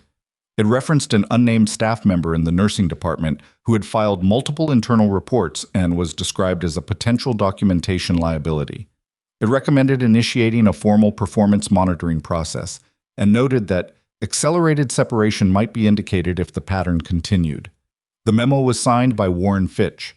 It was addressed to Gerald Opp, and at the bottom, in the small secondary field that internal communications used for copy recipients, was a name Mara didn't recognize. Not Strand, not Park, not anyone from the hospital's organizational chart she'd seen. The name was Carla Den. She stood in the hallway of her apartment building and looked at that name, and the specific quality of the feeling she had was not quite surprise and not quite recognition, but something between them. The sense of a piece that didn't fit the picture she'd been building, because Carla Den appeared nowhere in the documentation she'd reviewed, nowhere in Park's statement, nowhere in the 6 flagged cases. She typed the name into a search on her personal device. The first result was a LinkedIn profile. Carla Den, Senior Healthcare Regulatory Consultant, affiliated with a firm called Coburn Regulatory Solutions. The second result was a regulatory filing from 3 years ago. Coburn Regulatory Solutions had been retained by Meridian Health Partners. Mara looked at the photo of the memo again. The unknown number that had sent it. Someone in that building, not Park. Park had already come forward. Someone else was sending information, had chosen her specifically to send it to, and had sent it tonight, after Opp had resumed his interview, and after Strand's proffer had been floated, and after the shape of what was happening had become clear enough that the people adjacent to the center of it were beginning to make their own calculations. She called Cross. He answered on the second ring. Carla Den, she said, Coburn Regulatory Solutions. Find out who she is and what her relationship to this investigation is. A pause. Where did you... I just received a photograph of a memo sent from an unknown number. It's dated 13 months ago, and it references a staff monitoring protocol targeting an unnamed nursing employee. She paused. I'm the unnamed employee, and Den is copied on a memo between Fitch and Oppi that discusses accelerating my separation from the hospital. Cross was quiet long enough that she could hear the shift in his breathing. Who else knows about this memo? He said. Whoever sent me the photograph. Mara. His voice had the particular evenness it got when something had moved from serious to urgent. If Den is the external consultant referenced in the communications OPP's investigation surfaced, if she's the architect of the records normalization protocol, then she's not just a consultant, Mara said. She's the origin point, and someone inside that building just told me about her. The hallway was quiet. Somewhere above her a door opened and closed. Normal building sounds, normal evening, the ordinary texture of a city going about itself, entirely unaware that in a hospital 3 miles away, the investigation had just grown another layer, and at the center of that layer was a name that nobody had mentioned yet, and a memo that proved the surveillance of a nurse who had simply refused to stop writing down what she saw. Her phone buzzed in her hand. The unknown number again. No photograph this time. Just text. She's in Caldwell. Has been since yesterday. Ask Cross why she's in his building's visitor log. Cross went quiet for 4 seconds. Not the quiet of someone processing information, but the specific quiet of someone recognizing something they hadn't expected to have to recognize yet. Say that again, he said. She read him the message verbatim. Another pause, shorter. Mara, I need you to stay where you are. Don't go back to the hospital. Don't contact anyone else tonight. That's not an answer. I know it's not. His voice had changed, not evasive, but careful in the way that careful meant something was being managed. I'm going to make 2 calls and I'm going to call you back in 10 minutes. Stay in your building. He hung up. She stood in the hallway for a moment, looking at the phone. Then she went into her apartment, left the lights off, and sat at the table by the window where the streetlight came in at an angle that let her see the street below without being easily visible from it. A habit from other contexts. She wasn't expecting anything. She just didn't feel like sitting in the light. The street was ordinary. A couple walking a dog. A delivery vehicle double parked near the corner. The particular quiet of a residential block on a weekday evening in a city that went to bed at a reasonable hour. She thought about the visitor log. Cross operated out of Fort Hadley when he was in the region, but federal personnel also used a satellite office in central Caldwell for civilian interface work, the kind of coordination that happened when military operations intersected with civilian institutions. She knew the building existed because Cross had mentioned it in passing. If Carla Den had been logged visiting that building, it meant someone had arranged the meeting through official channels, which meant it wasn't a coincidence and it wasn't covert, and whoever had sent Mara the message knew about it and wanted her to know too. Her phone rang at 9 minutes. Cross. Carla Den met with a DoD procurement liaison at the Caldwell satellite office yesterday afternoon, he said, before the investigation flag was generated, before I pulled your file. The meeting was on the calendar as a routine contractor consultation. Coburn Regulatory Solutions has an existing contract with the DoD for healthcare compliance advisory services. Healthcare compliance. Which is how she got the contract, which is how Meridian got access to a consultant who understood both private hospital liability exposure and federal medical oversight frameworks. He paused. She built the protocol at Hargrove knowing exactly what the federal review thresholds were, knowing where the line was. She designed it to stay below it. Until she didn't. Until you filed 16 incident reports and then the Greer case blew up and the flag went wide enough to reach Okafor's office. He took a breath. She's been in Caldwell since yesterday. Her hotel is 4 blocks from the hospital. Is she aware of the investigation's current scope? She's aware that a flag was generated. Whether she knows what we found in the last 12 hours, the mother file, Park's statement, Strand's proffer, that's less clear. He paused again, and this pause had the texture of a decision being made. Okafor needs to know about Den tonight. I'm calling her now, but I want to ask you something first. Ask. The person sending you these messages, someone inside Hargrove who knows about Den, knows she's in the city, knows about the visitor log. That's not common knowledge. That's someone with a specific information set. His voice was measured. Do you have a guess? She thought about it honestly. Park had already come forward. It wasn't Park. Strand was in formal proceedings. OPP had lawyered up. Fitch wouldn't be sending her anything. She thought about Donna Tillman, the charge nurse, who had been present when Fitch gave the order to cuff her, who had said something to Fitch in the parking lot that Mara hadn't fully heard. She thought about the way Tillman had looked at her when she walked back into the building with the federal investigators. That complicated expression, relief or fear, and how at the time Mara had read it as an institutional anxiety, and now she wondered if it was something more specific. I think it's the charge nurse, she said. Tillman. She's been at Hargrove for 11 years. She would have been there when the protocol started. She would have seen things. Has she filed anything? Any reports? No, but she would have known that the quality committee was chaired by Strand. Filing through Strand would have been pointless. She looked at the window. She kept her head down and watched. And now that the investigation is in the building, she's making a different calculation. If she has more, Okafor needs it directly. I know. I'll reach out to her in the morning. Tonight she's deciding whether she trusts the process enough to step into it. And the Den information? She's already stepped in. She just hasn't knocked on the door yet. Cross called Okafor. Mara sat by the window until the street went quiet and then went to bed and slept 5 hours, which was enough. The morning arrived gray and cold, the kind of October day that had made up its mind about the weather and wasn't interested in reconsidering. Mara was up at 5:15, dressed, and had coffee in her hand when Cross sent a message at 5:43. Okafor obtained a federal subpoena for Den's communications at 11 p.m. Executed this morning. Den's attorney called Okafor's office at 4 a.m. which meant Den knew. She was at the Federal Satellite Office in Caldwell by 7 at Okafor's request, which placed her in a conference room on the second floor when Carla Den arrived at 8:15 with an attorney named Bertram Hale, who had the silvered, expensive look of someone flown in overnight from a larger city. Den herself was 57, compact, dressed with the deliberate understatement of someone who had learned that projecting authority through clothing was a rookie error. She had the face of a person who solved problems, and had been solving them for long enough that she occasionally forgot the problems involved human beings. Mara was not in the room for the initial interview. She was in the adjacent room with Cross and Marsh, watching through a one-way glass panel, which she recognized was a deliberate choice by Okafor, keeping Mara's specific role in the investigation less visible to Den, at least at the outset. Okafor opened without preamble. Ms. Den, your firm was retained by Meridian Health Partners 3 years ago to develop what internal communications describe as a records normalization protocol. I want to ask you about the design and intended implementation of that protocol. Den's attorney started to speak. Den put a hand up, briefly, and he stopped. Coburn Regulatory Solutions provides compliance advisory services, Den said. Her voice was controlled and slightly flat, the voice of someone giving the answer they'd decided to give before they walked into the room. Any protocols developed for clients are proprietary work product designed to help those clients meet regulatory requirements.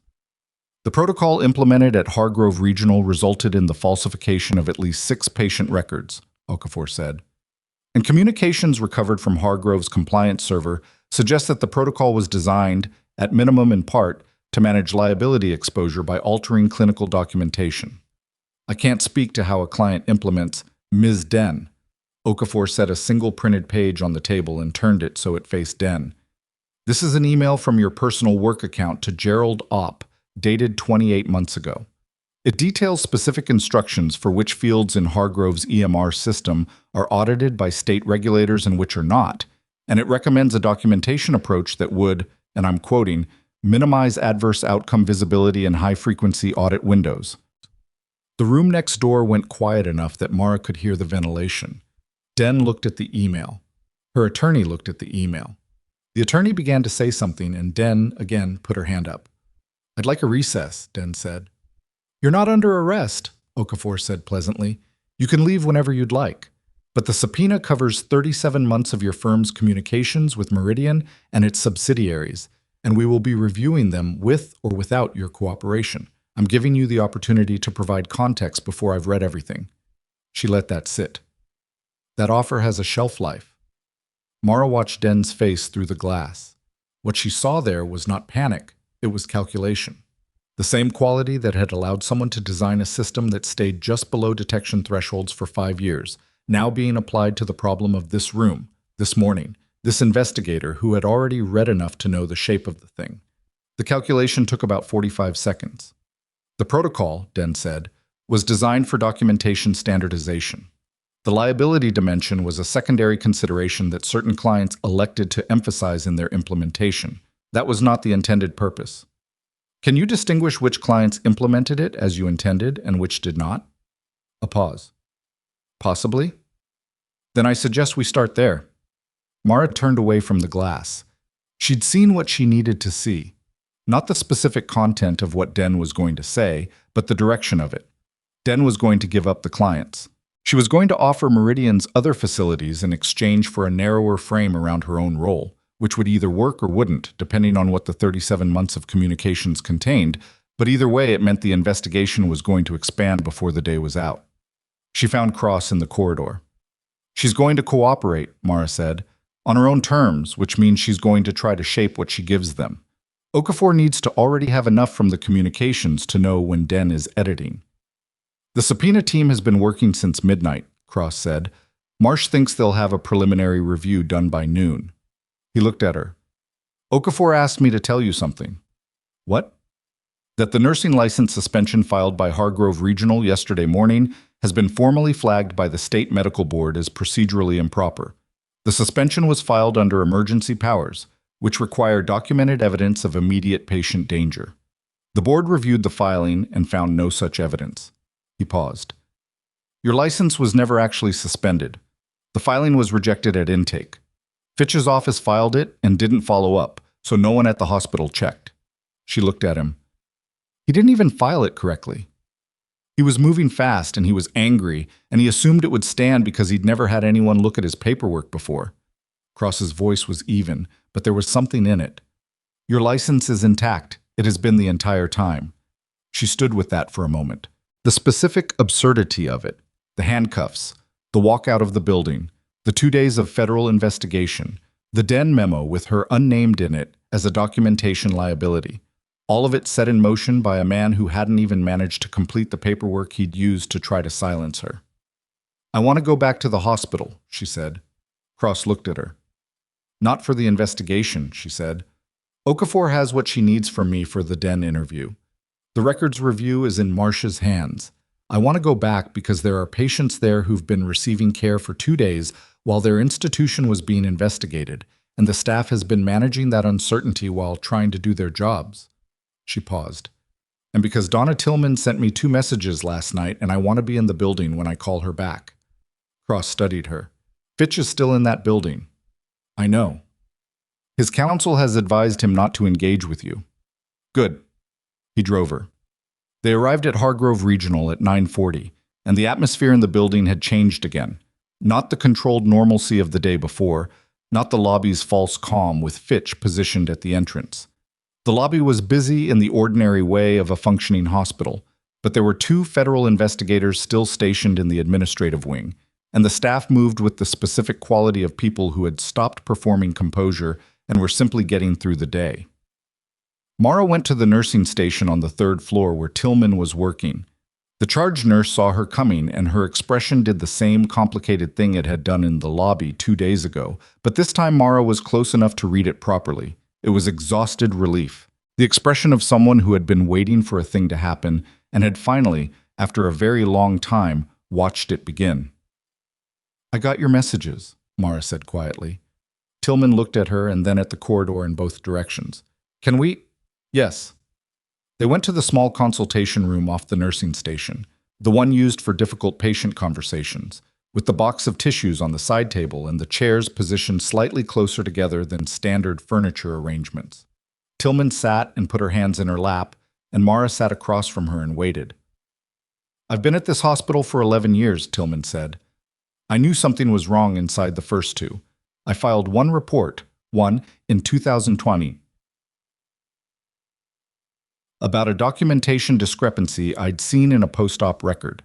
I was called into OP's office the next day and told that my report had been reviewed and found to reflect a misunderstanding of clinical documentation procedures, and that further reports of this nature could be considered a performance issue. She stopped. I was 49 years old and I had a daughter in college, and I stopped. I know, Mara said.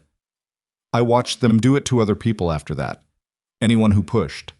They didn't all get fired. Some of them just got scheduled badly, got overlooked for advancement, got the kind of quiet pressure that you can't point to directly.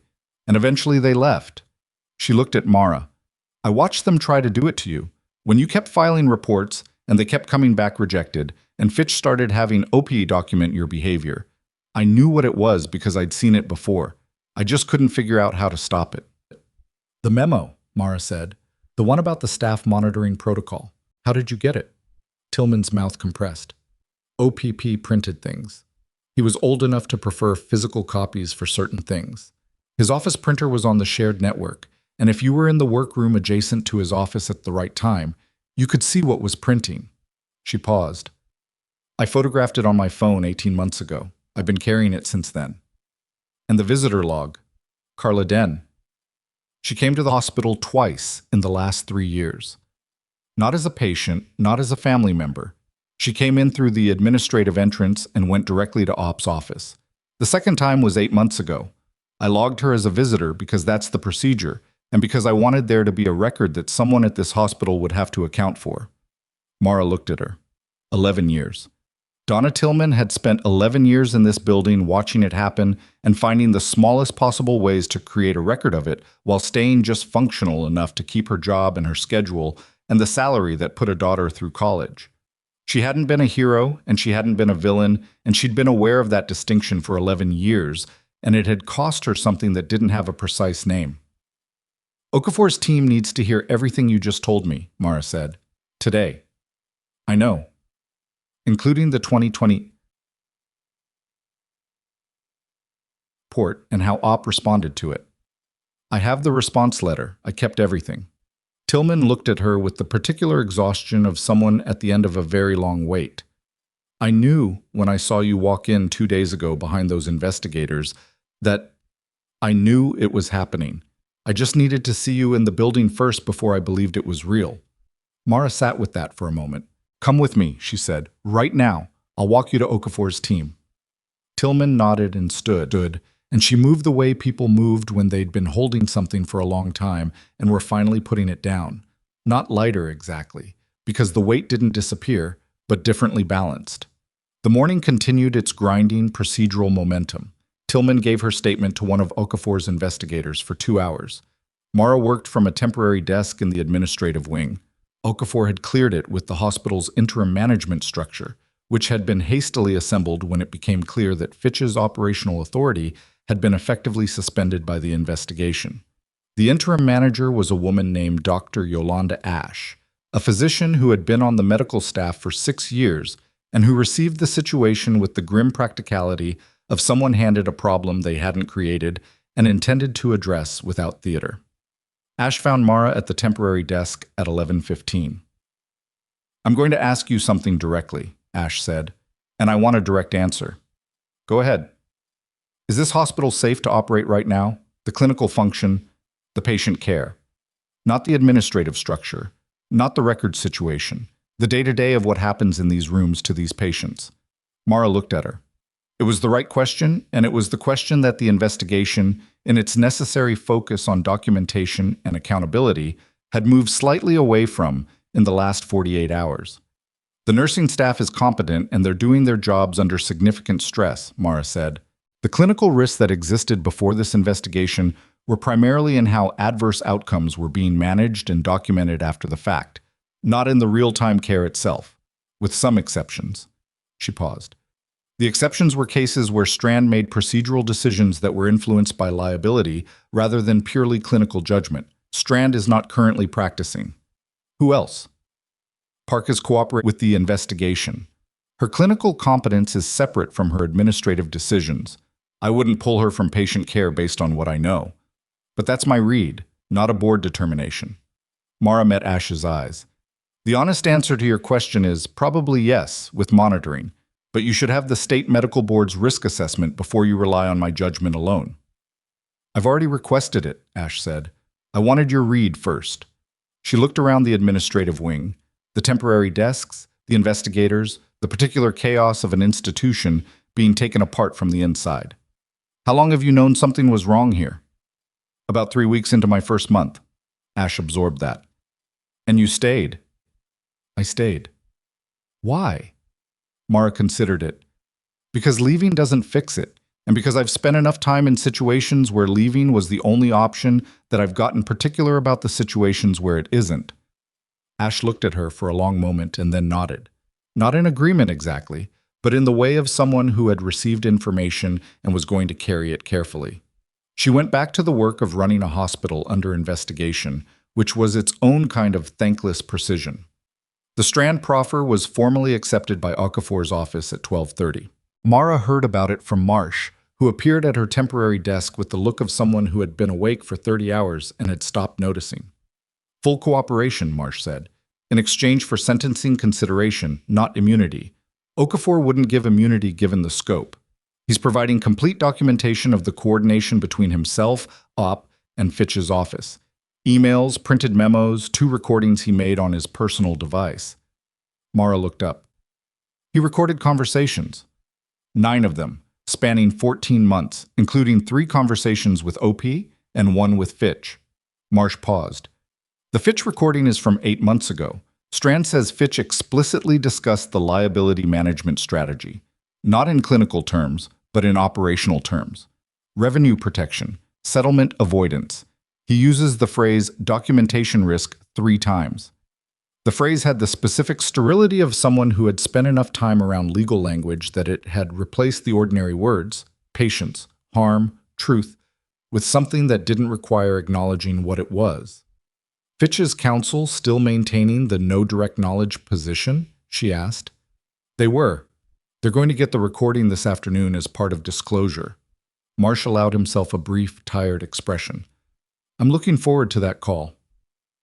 Ops' interview had resumed and broken twice more during the morning.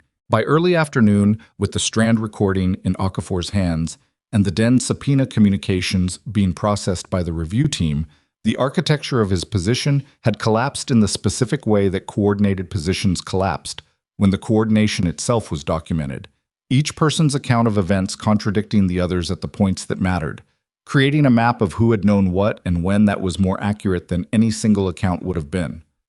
OPP made a statement at 2 p.m. through his attorney. He disputed the characterization that the records normalization protocol had been intended to falsify patient documentation. He characterized his role as implementing a system provided by an outside consultant in good faith. He declined to comment on the Fitch recording. The statement lasted until 3:15 when Okafor's review team completed their preliminary analysis of the Den communications and found an email chain from 26 months ago in which OPP had specifically requested modifications to the protocol that would allow it to operate on cases with active legal correspondence, patients who already had attorneys, which was beyond the original protocol's scope and which Den had warned against in writing. Den had warned against it. OPP had implemented it anyway. At 4 p.m., Fitch's outside counsel requested a meeting with Okafor. The meeting happened in the same conference room where Den had been interviewed that morning, and it lasted 45 minutes. Mara wasn't in the building for it. She'd gone to Fort Hadley to check on Breck and on Roy Tamblyn because it was something she wanted to do and because the investigation didn't need her in that specific building for those specific 45 minutes. Tamblyn was sitting up when she came in, his right arm immobilized and elevated, his face carrying the comprehensive tiredness of someone at the midpoint of a recovery that was going to take longer than the acute phase. He looked at her when she came in with the direct recognition of someone who had been told who she was and had been thinking about it. You're Voss, he said. Yes. They told me you did the thoracic intervention on Breck. Yes. He looked at the ceiling for a moment. He's going to be okay? He's going to need monitoring for another week, and his return to duty status will be a veterinary determination, not mine. But the intervention was clean. The fragment came out without secondary damage. Tamblyn nodded. Not effusively. Just the nod of someone receiving a piece of information they'd needed and filing it. You were military, he said. It wasn't a question. 75th Operational Support, 4 years. Why'd you leave? She thought about the honest answer. I'd done what I could do in that context. I wanted to try a different one. She paused. It turns out the contexts aren't as different as I thought. He looked at her with the particular understanding of someone who knew exactly what she meant because they lived in a version of the same contradiction. Cross told me what's happening at the hospital, that you flagged the thing that started all of it. He paused. And that they walked you out in cuffs for flagging it. Yes. That's... He stopped. The word he'd been about to use apparently didn't feel sufficient. I've been in situations where you report the correct thing, and the people above you make a decision about how to manage the report, rather than the problem. It's a specific kind of... It grinds on you. It does, she said, but you kept filing anyway. 16 times. He was quiet for a moment. Breck, he said. The reason he was hit, he moved to cover a position that should have been held by another operator. The other operator had gone down. Breck assessed the situation and moved without being commanded to. He looked at her. 6 years of training, and he still makes a judgment call in the field because the situation requires it, and he doesn't wait to be told. He paused. I'm telling you this because I think you understand what that means. I do, she said. She left Tamblyn to his recovery and went to see Breck, who was in the veterinary monitoring space that Fort Hadley maintained for its K9 units, sedated and breathing steadily with a monitoring line tracking his vitals on a screen that one of the vet techs watched with the focused attention of someone who understood that a machine's reading was only as useful as the person interpreting it. Breck was a medium-sized Malinois with a working dog's specific physical economy, dense, functional, without any excess. And even sedated, he had the quality of something coiled, something that knew its own purpose. She stayed for a few minutes and then drove back to Caldwell. Cross called her on the drive. Fitch's counsel had a productive conversation with Okafor. How productive? Fitch is cooperating. He's going to provide a full account of his awareness of the liability management strategy, including the conversation Strand recorded, and he's going to provide documentation of what he characterized as ops-independent management of the protocol beyond what Fitch had authorized. He paused. He's drawing a line between what he sanctioned and what OPEEP expanded. Okafor doesn't think the line holds up, but it's going to be the argument. And Den? Den gave the other 7 Meridian facilities. All of them. She's claiming the protocol was implemented at 4 of the 7 in ways consistent with its intended use and at 3 in ways that deviated from her specifications. He let that sit for a moment. 3 more hospitals. Okafor's team is opening parallel reviews. 3 more hospitals. More patient records. More cases where the documentation of someone's care had been managed rather than accurately recorded. More Thomas Ikitas and Daryl Spences. Somewhere in the records of facilities that had been running the same system under the assumption that no one would find the thread and pull it. Someone had found the thread. She had found it in 16 incident reports filed to a quality committee run by one of the people responsible for what the reports were describing. And she had kept finding it even when every institutional response told her she was wrong, because the alternative was accepting that the wrongness was normal, and she had never been able to do that in any context, and she had stopped being apologetic about it somewhere around the 4th year of doing things in environments where the wrongness was considerably more dangerous than a hospital administrator. She arrived back at Hargrove Regional at 5:40. The federal investigators were still in the administrative wing, but the tempo had shifted. Less frantic, more methodical, the pace of an investigation that had secured its primary evidence and was now building the formal structure around it. Okafor found her in the corridor at 5:55. "I want to show you something," Okafor said. She handed Mara a single printed page. "This came out of the Den Communications review 40 minutes ago." Mara looked at it. It was an email from Den to UP dated 4 months ago. The subject line was Re Voss M. Staff file. The body of the email was brief. It referenced Mara by name, no longer unnamed, as she'd been in the earlier memo. It noted that the staff monitoring process had not resulted in separation and that the liability profile associated with Voss's incident report pattern had increased. It recommended that OPP consult with Fitch about escalating administrative action, and it contained a single line that Mara read twice. If standard separation cannot be achieved, consider whether her military background creates an additional leverage point. Personnel with prior service records sometimes have vulnerabilities in their transition documentation that can be identified and used. Mara held the page and read that line a 3rd time. "They looked into your military record," Okafor said quietly. "Or they intended to. We don't have evidence that they actually found or used anything, but the intent is documented." She set the page down. She was aware of a feeling moving through her that wasn't quite anger. Anger was too hot for what this was, and too imprecise. This was the recognition of something she'd known abstractly, but now had in specific terms. That the people running this system had not just been willing to falsify patient records and suppress internal complaints. They had been willing, when a person proved difficult enough to remove by standard means, to reach into that person's private history and look for something to use against them. They had tried to use her past to silence her, the same past that Cross had found when he pulled a file, the same past that had brought her to Fort Hadley, and to Tamblin, and to Breck, and to the chain of events that had ended with Den in that conference room this morning. "Is this sufficient for additional charges?" she asked. Her voice was even. "It's sufficient for obstruction and retaliation documentation. Yes. It substantially strengthens the case against Den personally, beyond the protocol design." Okafor looked at her. "I want you to know that we're going to pursue this specific element, not just the patient records, what they did to you and what they intended to do. That's part of this case." Mara looked at her. "The patient records are the priority. They're not mutually exclusive. I know, I just want to be clear about what matters most." Okafor nodded. She had the expression of someone who had expected that response and had respected it before it was given. The evening was winding toward its close, and the building was quieting into its night shift rhythm when Mara's phone rang with a number she recognized as the State Medical Board's main line. She answered it and listened for 2 minutes and said 3 words: "I understand and thank you," and ended the call.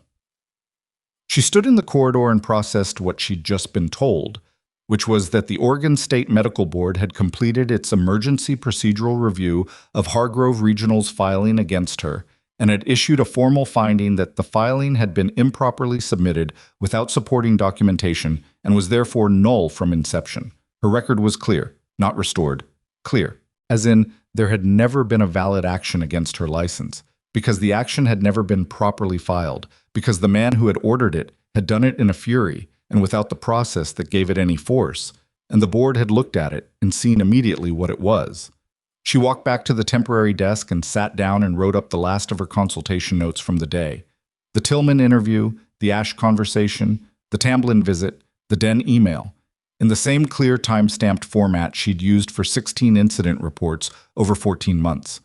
Then she opened a new document and started writing the formal account of what she'd observed at Hargrove Regional, beginning with her 3rd week of employment and ending with today, which was the document that Okafor had requested and which Mara had been composing in pieces for the last 2 days in the back of her mind. She was 4 pages in when she heard the commotion at the end of the corridor. It was the specific sound of a situation losing containment, not violence, not alarm, but the raised voices and rapid movement of something that had broken through its formal structure. She looked up and then stood and walked toward it, because that was what she did. At the far end of the corridor, near the administrative wing entrance, Warren Fitch was in the middle of the hallway. He was not restrained, not visibly in distress. He was standing in the deliberate way of a man who had made a decision and was executing it before he could think better of it. His attorney was beside him, one hand on his arm, saying something low and urgent. 2 of Okafor's investigators were moving toward him from one direction, and Fitch was looking down the corridor toward Mara with the particular expression of a man who had run out of channels and was now doing the thing that people did when they'd exhausted every other option and their back was against the wall. He raised his voice. "I want to make a statement," Fitch said. Loudly, clearly, for the corridor, for the nurses at the station, for the federal investigators moving toward him. "For the record, I want it documented." His attorney said his name sharply. "I'm not saying anything outside the proffer," Fitch said, not to the attorney, to the corridor. "But I want it documented that the information provided to the IG regarding the scope of the protocol, the 7 hospitals, the communications with Den. I want it documented that there is a component of this operation that has not yet been disclosed. That was not part of my proffer. That was not part of Op's statement. And that was not part of what Den gave to the investigators this morning." The corridor had gone still. Okafor's lead investigator was 3 feet away. "Mr. Fitch, you need to—" "I know what I need to do," Fitch said. "I'm telling you that the records normalization protocol was not limited to clinical documentation. There is a financial instrument attached to the scheme that runs through Meridian Health Partners' parent company, and the parent company has a federal healthcare contract." He looked directly at Mara. "The money didn't come from the hospital's operating funds. It came from somewhere that's going to require a different kind of investigation." His attorney had stopped talking. The corridor was completely silent. Fitch held Mara's gaze for a moment longer, and in his expression, underneath the ruin of a position he'd built and defended, and was now watching come apart in real time, there was something she hadn't expected to see there. He was afraid of something that wasn't in this building, something that was larger than Hargrove Regional, larger than Meridian Health Partners, larger than the federal investigation currently in progress, something that had just become Okafor's problem and Mara's problem, and the problem of whatever agency was going to have to follow the money through a federal healthcare contract back to whatever it was attached to. And Fitch had just handed it to them in a corridor at the end of a long day because the alternative was carrying it alone into whatever came next. He let his attorney guide him back toward the conference room. Okafor was already on her phone. Mara stood in the middle of the corridor and looked at the space where Fitch had been standing, and the specific understanding settled into her that this was not, as she had briefly believed, approaching its conclusion.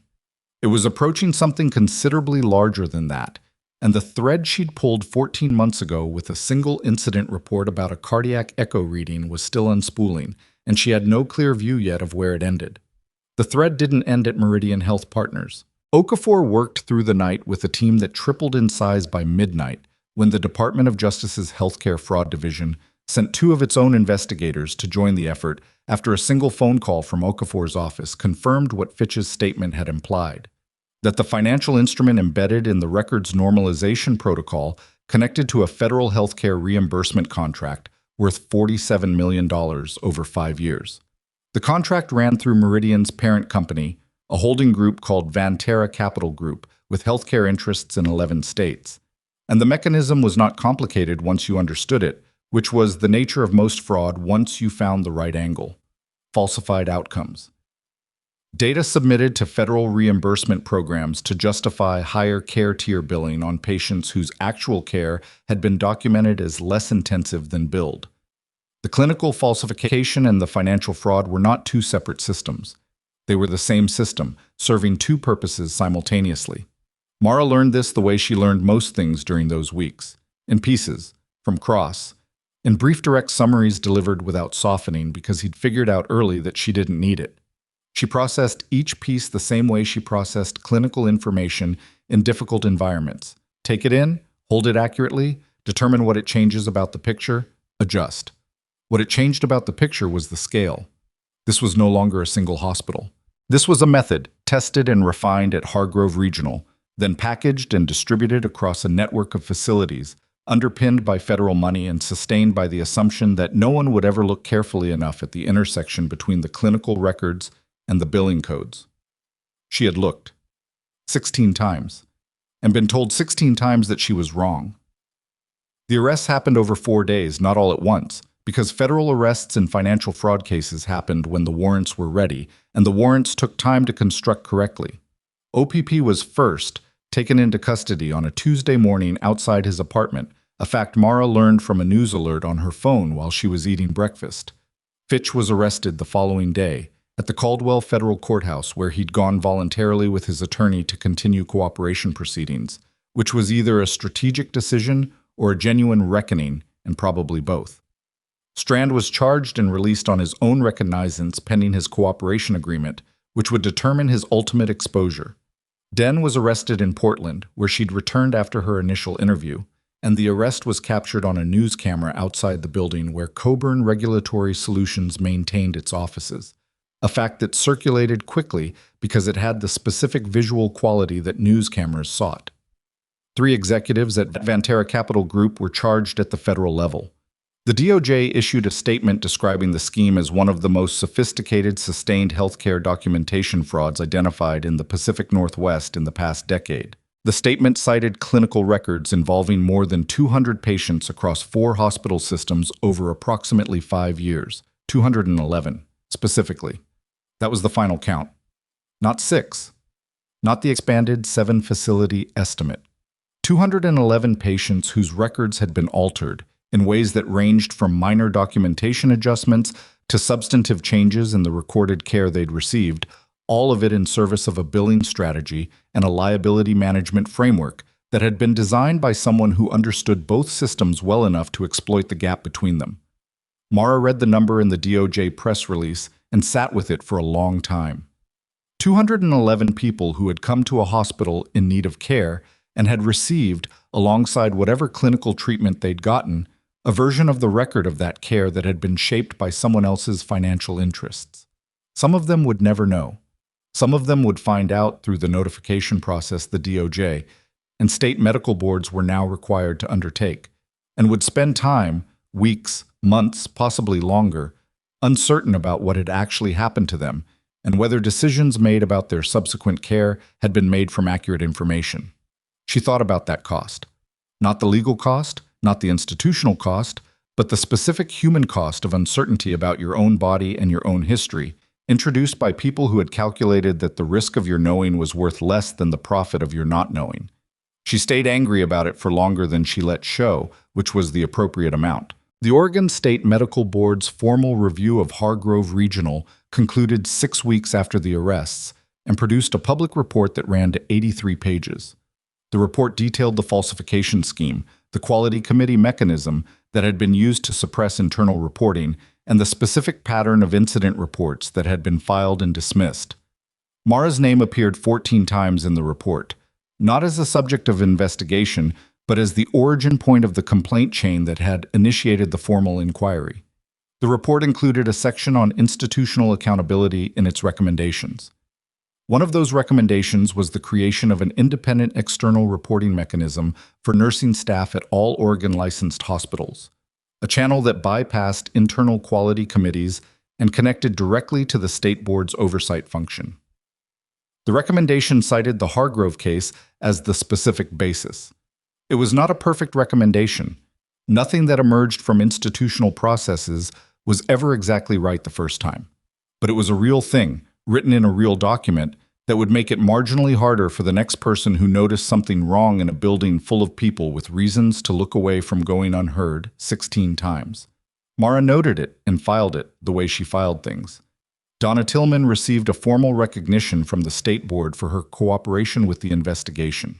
She accepted it quietly, in writing, and continued working at Hargrove Regional under Yolanda Ash's interim leadership, which had gradually become simply leadership, because Ash was good at the job and nobody had a reason to make it temporary anymore. Tillman came to find Mara one afternoon, 3 weeks after the arrests, and said something she'd clearly been deciding how to say for a while. "I've been thinking about the 2020 report, the one I filed and then stopped filing." "What about it?"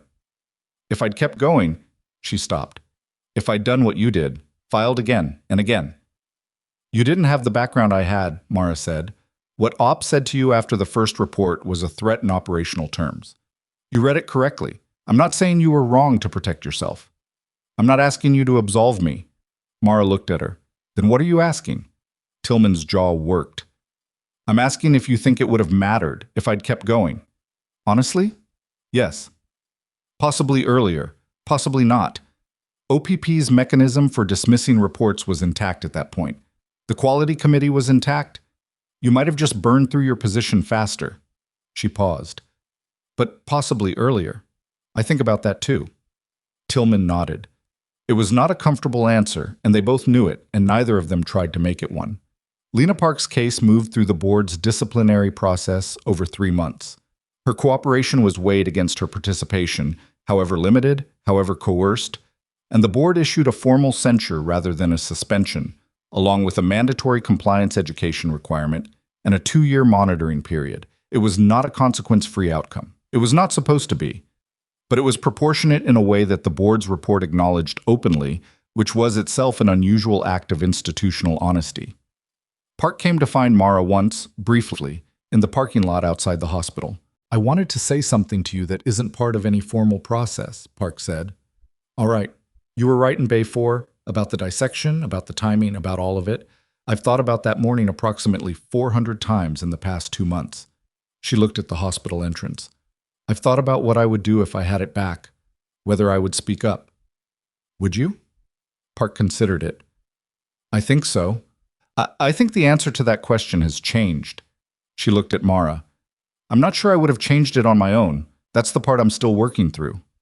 "That's an honest thing to say. It's the least I can do." Park went back inside.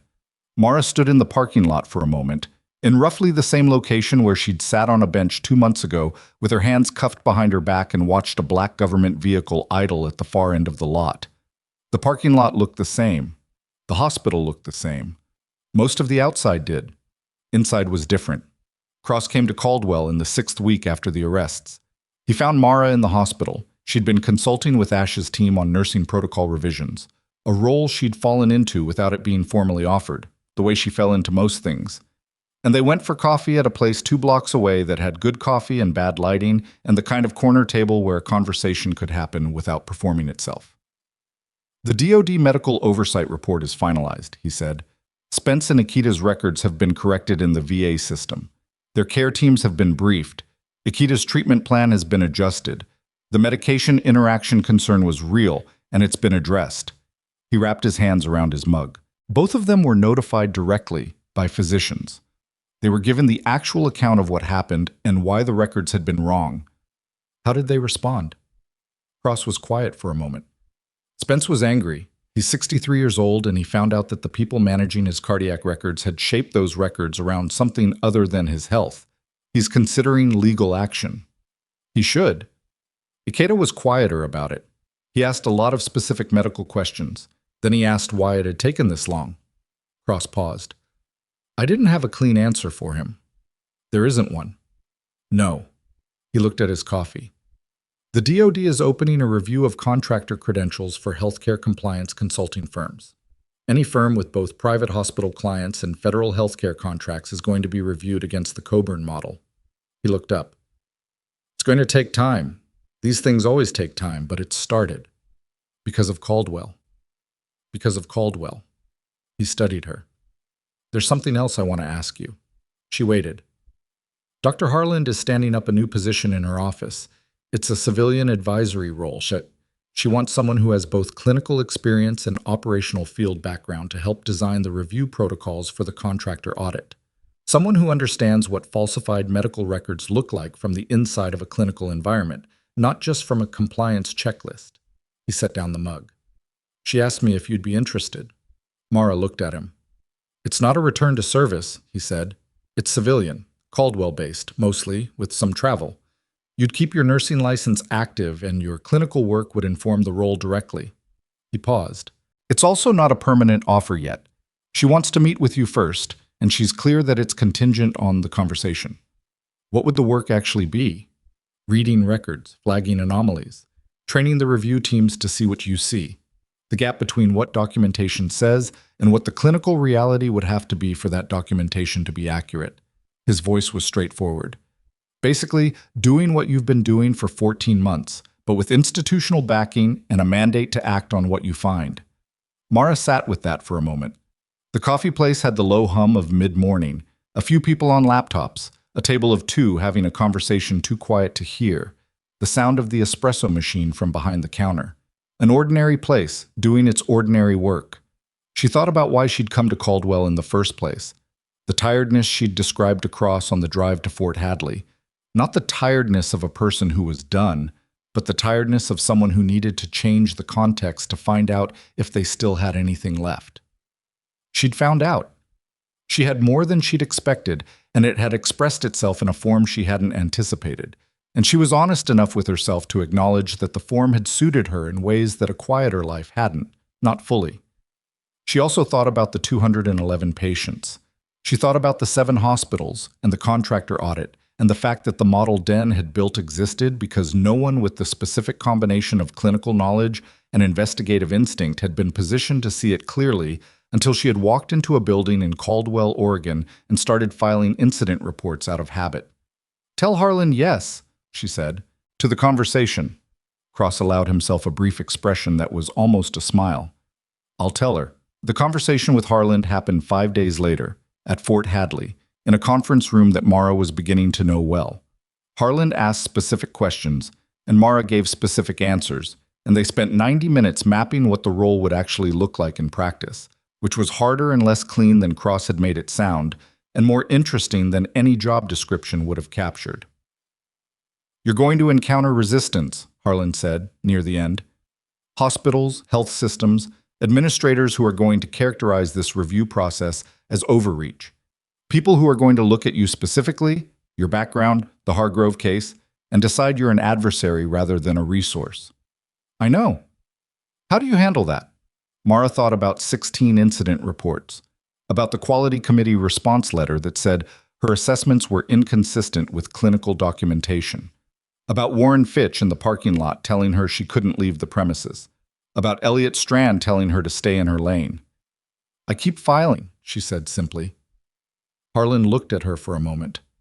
That's either the best answer or the most exhausting one. Both, Mara said, usually both. The role was formally offered 2 weeks later. She accepted it the same day, on the phone, without a ceremony or a moment. Then she went back to Hargrove Regional, which she was still consulting for Ash's team, and she finished what she was working on because that was the other thing she'd learned. Finishing what you started, even after the urgent part was over, because the non-urgent part was where most of the real work happened. Roy Tamblin came to Hargrove Regional on a Thursday, 6 weeks after his discharge from Fort Hadley. He was out of the immobilizing sling, but still moving with the care of someone reintroducing his arm to the full range of demands he was going to make of it. He came with 2 other members of his unit, not a formal delegation, just men who'd wanted to come and had made the time. He found Mara on the third floor and she saw him before he saw her, which gave her a moment to notice that he was walking more easily than she'd expected. He introduced the other two, and then they stood in the corridor for a moment in the slightly awkward way of people who have something to communicate and are not sure the available words do it justice. "We wanted to come in person," Tamblyn said. "That's all. There's no formal component." "I know," she said.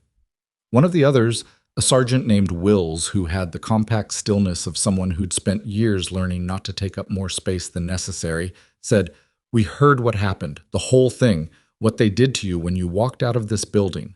He paused. "That was wrong." "Yes," she said. "You kept going anyway." "Yes." Wills nodded. He seemed to feel that the exchange had covered what needed covering.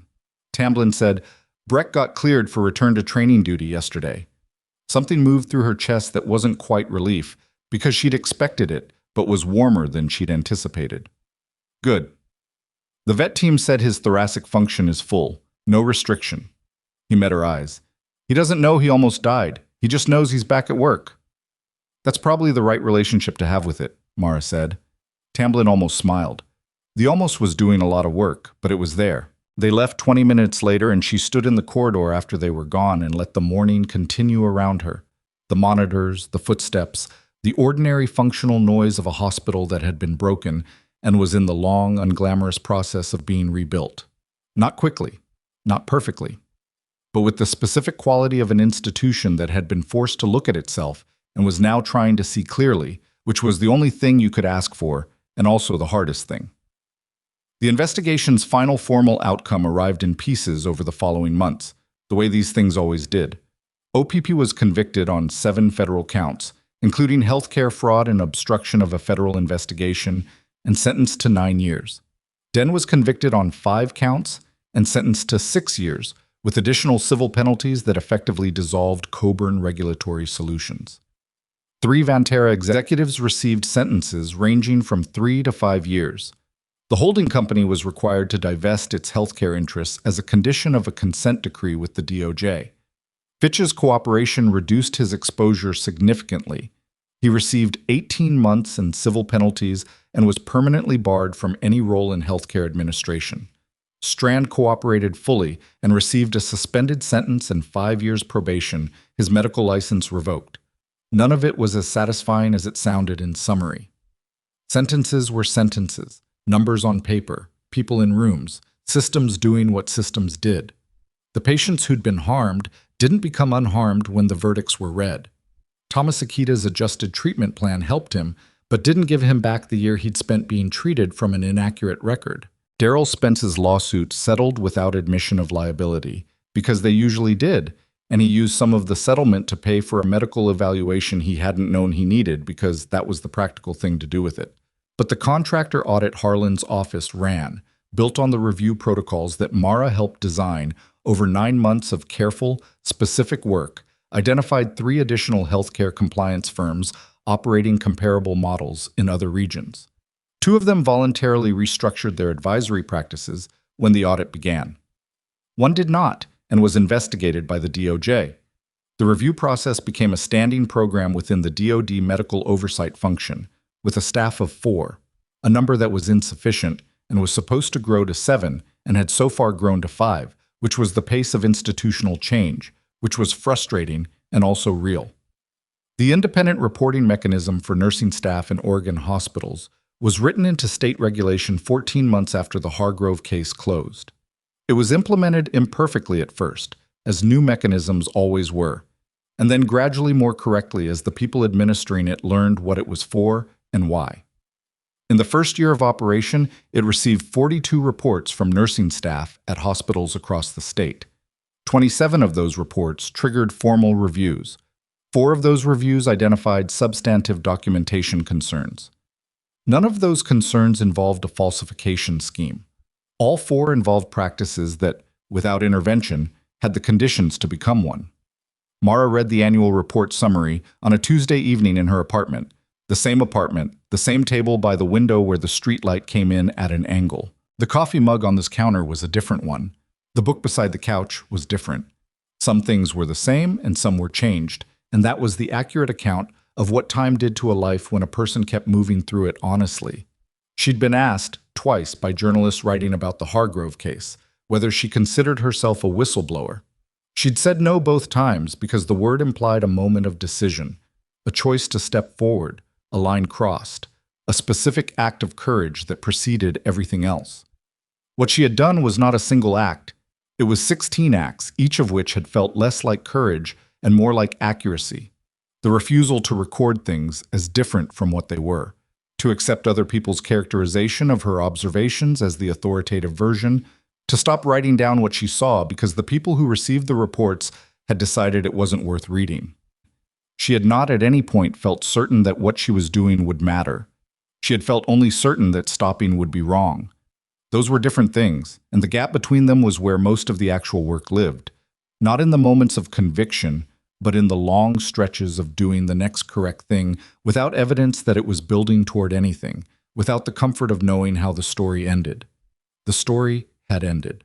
Not cleanly, not without remainder, but with enough resolution that the people who needed to be held accountable were being held accountable, and the people who had been harmed knew the truth of what had happened to them. And the mechanism that had allowed it to happen had been taken apart and examined and partially rebuilt differently. That was what real outcomes looked like. Not triumphant, not tidy, real. She thought about what Tamblyn had said about Breck, that the dog didn't know he'd almost died, just knew he was back at work. She thought about why that had struck her the way it did, and she thought she understood it now more fully than she had in the corridor at Fort Hadley.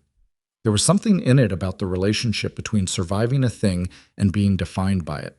Breck had come close to not surviving. He carried the physical evidence of that in his body.